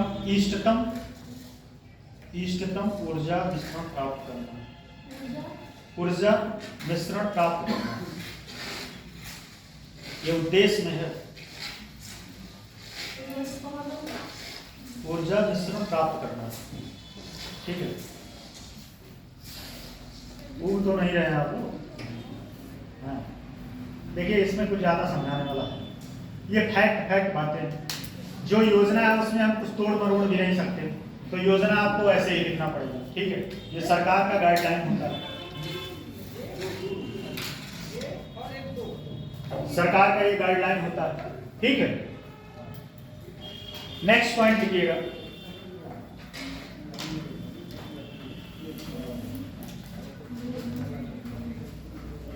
यहाँ जो है 22 तारीख को एग्जाम, कितने लोगों को यहाँ सेंटर मिल गया है? PCS तो कहीं नहीं रहे। सही, दीजिए एग्जाम दीजिए, एग्जाम देने से ही कुछ हला भला हो, ठीक। एक पॉइंट और लिख लीजिए इसमें,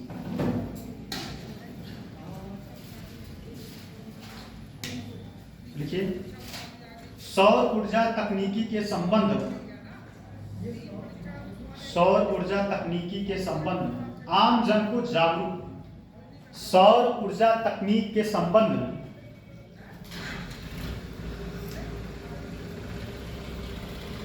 सौर ऊर्जा तकनीक के संबंध में आम जन को जागरूक करना,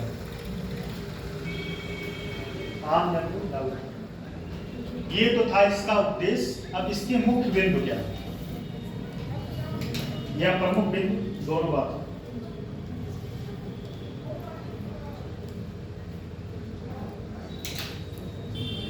तो ये बात तो मैंने बता ही दिया। इसकी नोडल एजेंसी कौन है? UP NEDA. तो लिख लीजिए प्रमुख बिंदु में, उत्तर प्रदेश सौर ऊर्जा नीति 2022 के क्रियान्वयन के लिए, उत्तर प्रदेश सौर ऊर्जा नीति 2022 के क्रियान्वयन के लिए,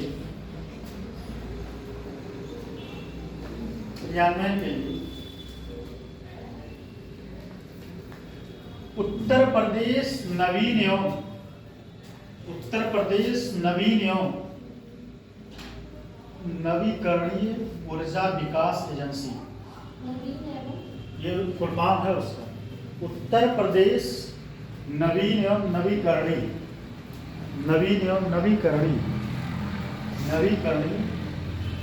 ऊर्जा विकास एजेंसी यूपी नेडा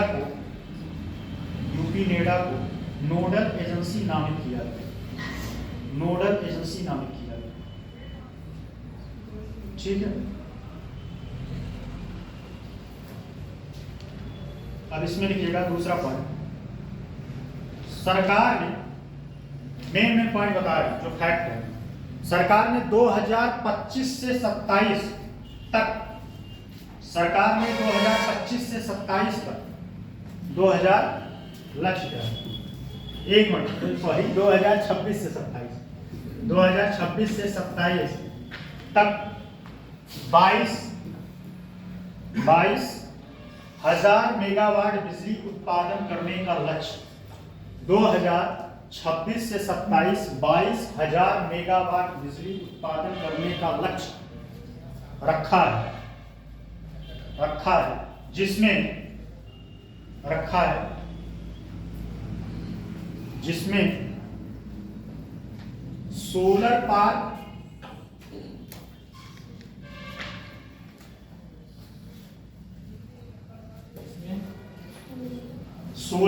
मतलब सोलर पार्क जो लगाया जाएगा उससे जो है 14,000 मेगावाट,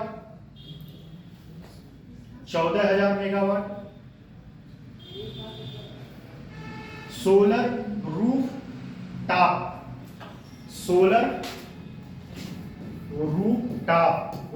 मतलब क्या है बताइए? छत पे जो है सोलर पैनल लगाना, उससे जो है 4500 मेगावाट,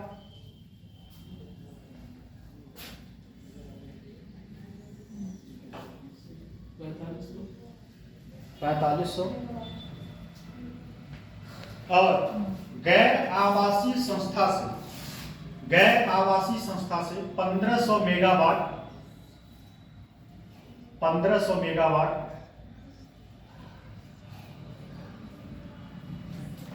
बिजली उत्पादन करने का लक्ष्य रखा है।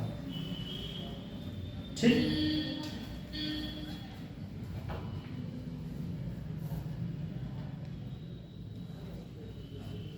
पीएम कुसुम योजना पता है क्या? उसमें जो है सौर पंप दिया जाता है। देखेंगे गाँव आप यहाँ कहीं सौर पंप जानते हैं कहीं? सौर पंप एक टाली होता है, उसपे सौर पैनल लगा होता है, ठीक है। वो पंप भी उसी में रहता है, सरकार उस पर सब्सिडी भी देता है। आप कहीं जाइए और उसको जो है इलेक्ट्रिक से नहीं चलता, वो धूप आएगा, उसी से वो मोटर चलता है, पानी आपका हो जाएगा। उस पर सरकार जो है सब्सिडी भी देता है खेतों के लिए। वो पीएम कुसुम योजना के तहत, पीएम कुसुम योजना के तहत सौर पंप लिख लीजिए। पीएम कुसुम योजना के तहत सौर पंप दिया जाता है। पीएम कुसुम योजना के तहत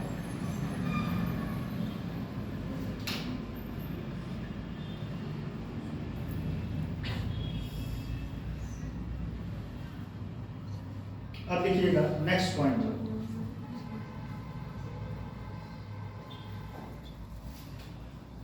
नेक्स्ट पॉइंट देखिएगा।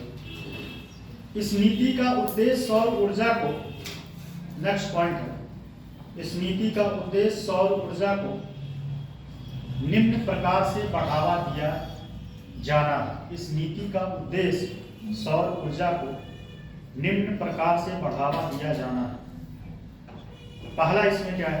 सौर पार्कों का विकास, सौर पार्कों का विकास,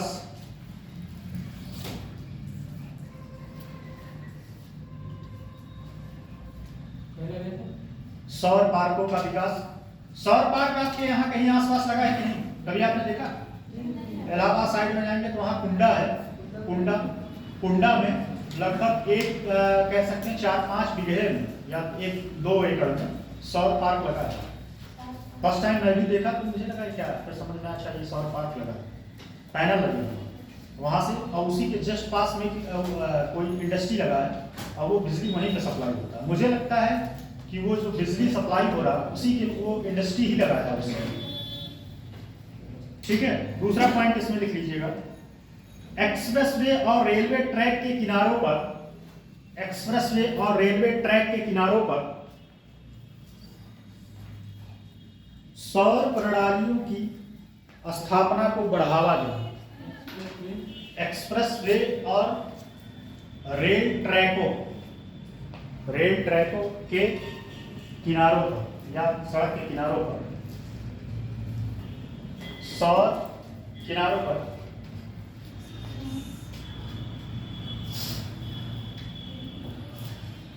सौर प्रणालियों की स्थापना को बढ़ावा देना। सौर प्रणालियों की स्थापना को बढ़ावा देना।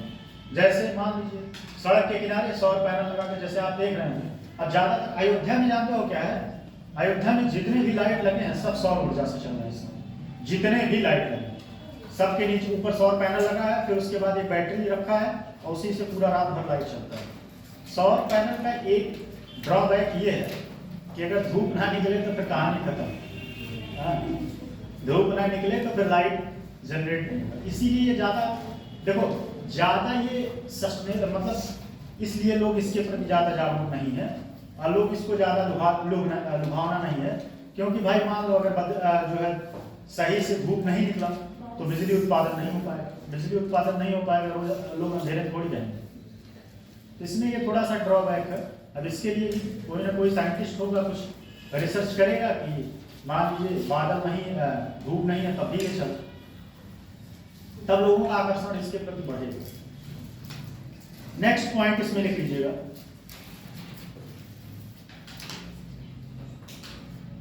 एक और लिखिएगा बहुत, floating canal, floating canal, floating canal comma reservoir top, reservoir top अथवा किसी टावर बॉडी पर सौर ऊर्जा परियोजनाओं की स्थापना को बढ़ावा दें। सौर ऊर्जा परियोजनाओं की बढ़ावा दें।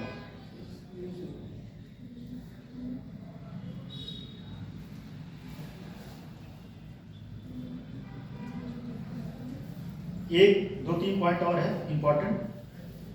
बुंदेलखंड क्षेत्र में, अगला पॉइंट, बुंदेलखंड क्षेत्र में जैसे लिखा है ऐसे आपको अगर पूछेगा नीति तो ऐसे ही अपने शब्दों में लिखना पड़ेगा। और ये पॉइंट आप इसको लिखना ही लिखना है, आप बना के नहीं लिख सकते इसको। बुंदेलखंड क्षेत्र में प्रस्तावित सौर परियोजनाओं की स्थापना से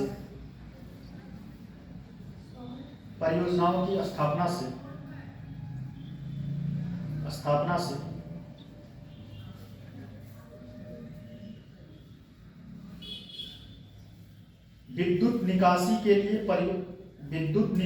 लिए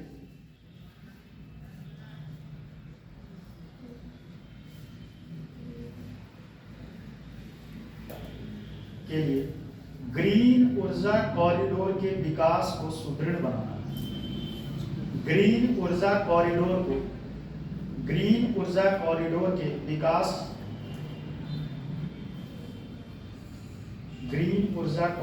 के विकास द्वारा सुदृढ़ बनाना। एक पॉइंट डिस्कस कर लेते हैं आपको।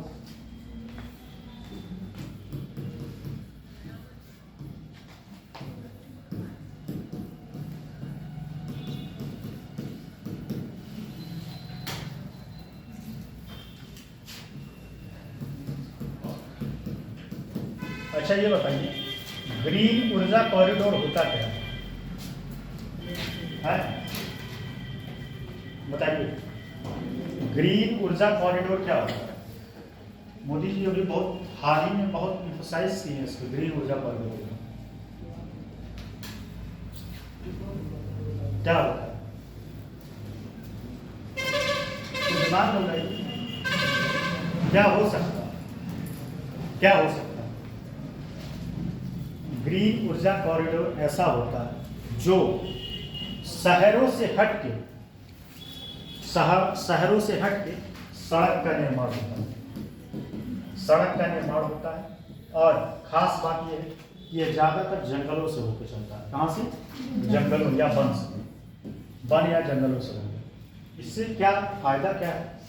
जो जंगलों से होकर गुजरेगा, जितना वो कार्बन उत्सर्जन करेगा, जंगल उसके आसपास के एरिया में जो प्लांट हैं वो कार्बन को सक कर लेंगे। क्या कर लेंगे? कार्बन को सक कर लेंगे या सिंक का काम करेंगे, ठीक है, कार्बन का। और यह शहर से हट के इस लाइन का, या कह सकते हैं एक्सप्रेसवे का, शहर से हट के बनाया जाता है ग्रीन कॉरिडोर। और उस पर जो भी लाइटिंग की सुविधा होगी वह सौर ऊर्जा के द्वारा बात समझ में क्या होता है? क्या होता है?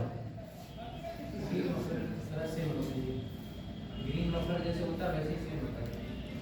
क्या होता है? मतलब हाँ, ये पहला पॉइंट, ये भीड़ भाड़ या शहरों से हटके सड़क का निर्माण होता है और जंगलों से होके चलते हैं।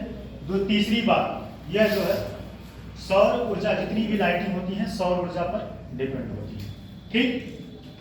तो इसमें जो है एक पॉइंट और लिखिएगा इसमें,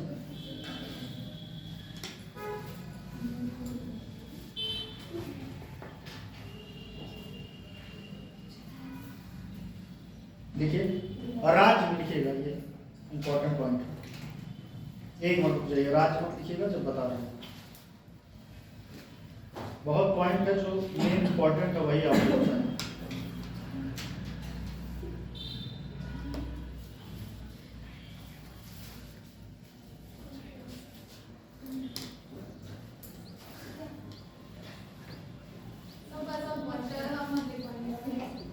एक दो पॉइंट लिख लीजिए बस, उसके बाद खत्म हो क्लास।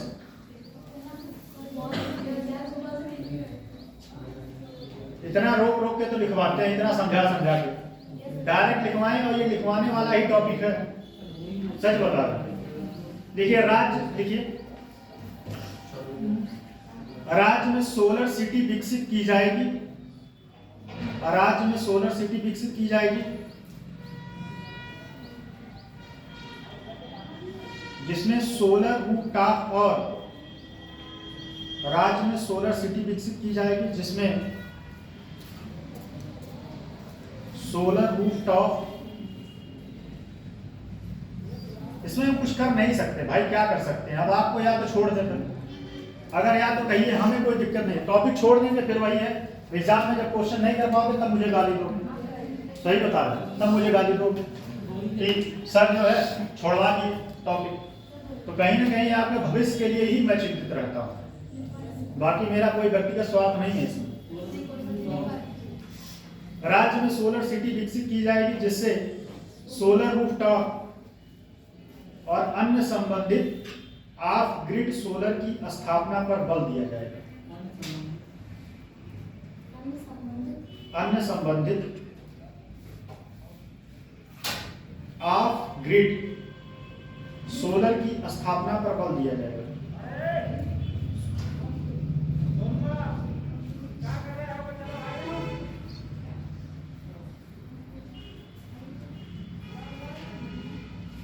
एक पॉइंट और लिखिएगा, इस नीति के तहत अयोध्या शहर को, इस नीति के तहत अयोध्या शहर को, अगला पॉइंट है, इस नीति के तहत अयोध्या शहर को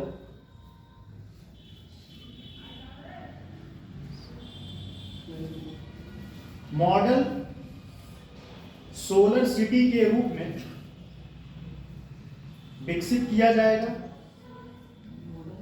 मॉडल सोलर सिटी के रूप में विकसित किया जाएगा।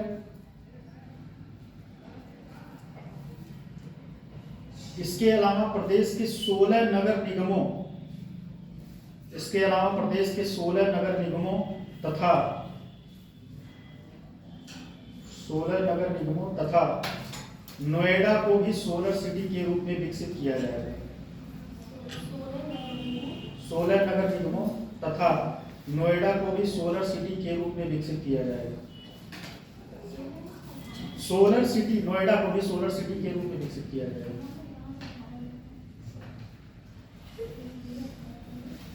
और सबसे मेन पॉइंट एक लिख लीजिएगा बस, सौर ऊर्जा, लास्ट पॉइंट, सौर ऊर्जा संयंत्र मतलब सौर ऊर्जा प्लांटों के रखरखाव के लिए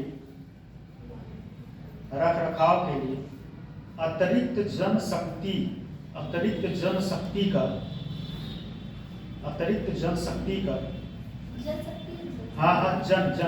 जनशक्ति, लोगों की शक्ति, जनशक्ति का सृजन किया जाएगा। इसके लिए 30,000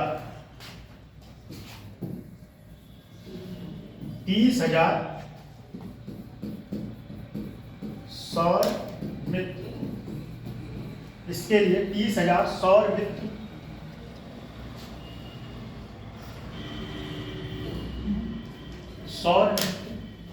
की नियुक्ति की जाएगी। सौर मित्र नहीं मित्र होगा क्योंकि 30,000 बहुवचन, ठीक है।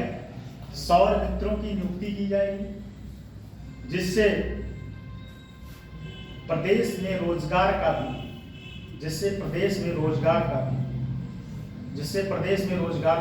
बढ़ावा मिलेगा। बस जिससे प्रदेश में रोजगार को भी बढ़ावा मिलेगा। अगर ये टॉपिक आए तो आप एक बात जानिए, लिख लीजिए तो बता जीवन में काम आएगा।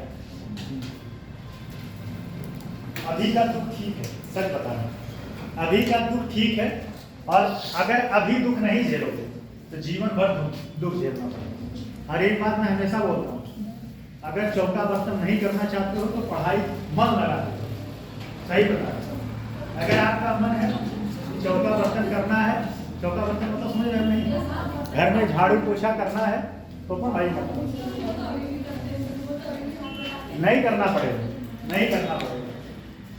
आप जो है टीसीएस हो जाएंगे, आपको बता दें, सुनिए टीसीएस के लिए क्या क्या मिलता है। एक खाना बनाने वाला मिलता है, पता है, एक माली मिलता है, एक स्लीपर मिलता है, इतने सारे लोग मिलते हैं। आप 1 लाख रुपए अफोर्ड करोगे तब भी नहीं मिलेगा, और आपके एक जुबान पे खड़ा रहेगा। खाना सही नहीं मिला बना तब भी आप उस पर डांट लगा सकते हो। कैमरा बंद कर दो तो पता है, बंद करो।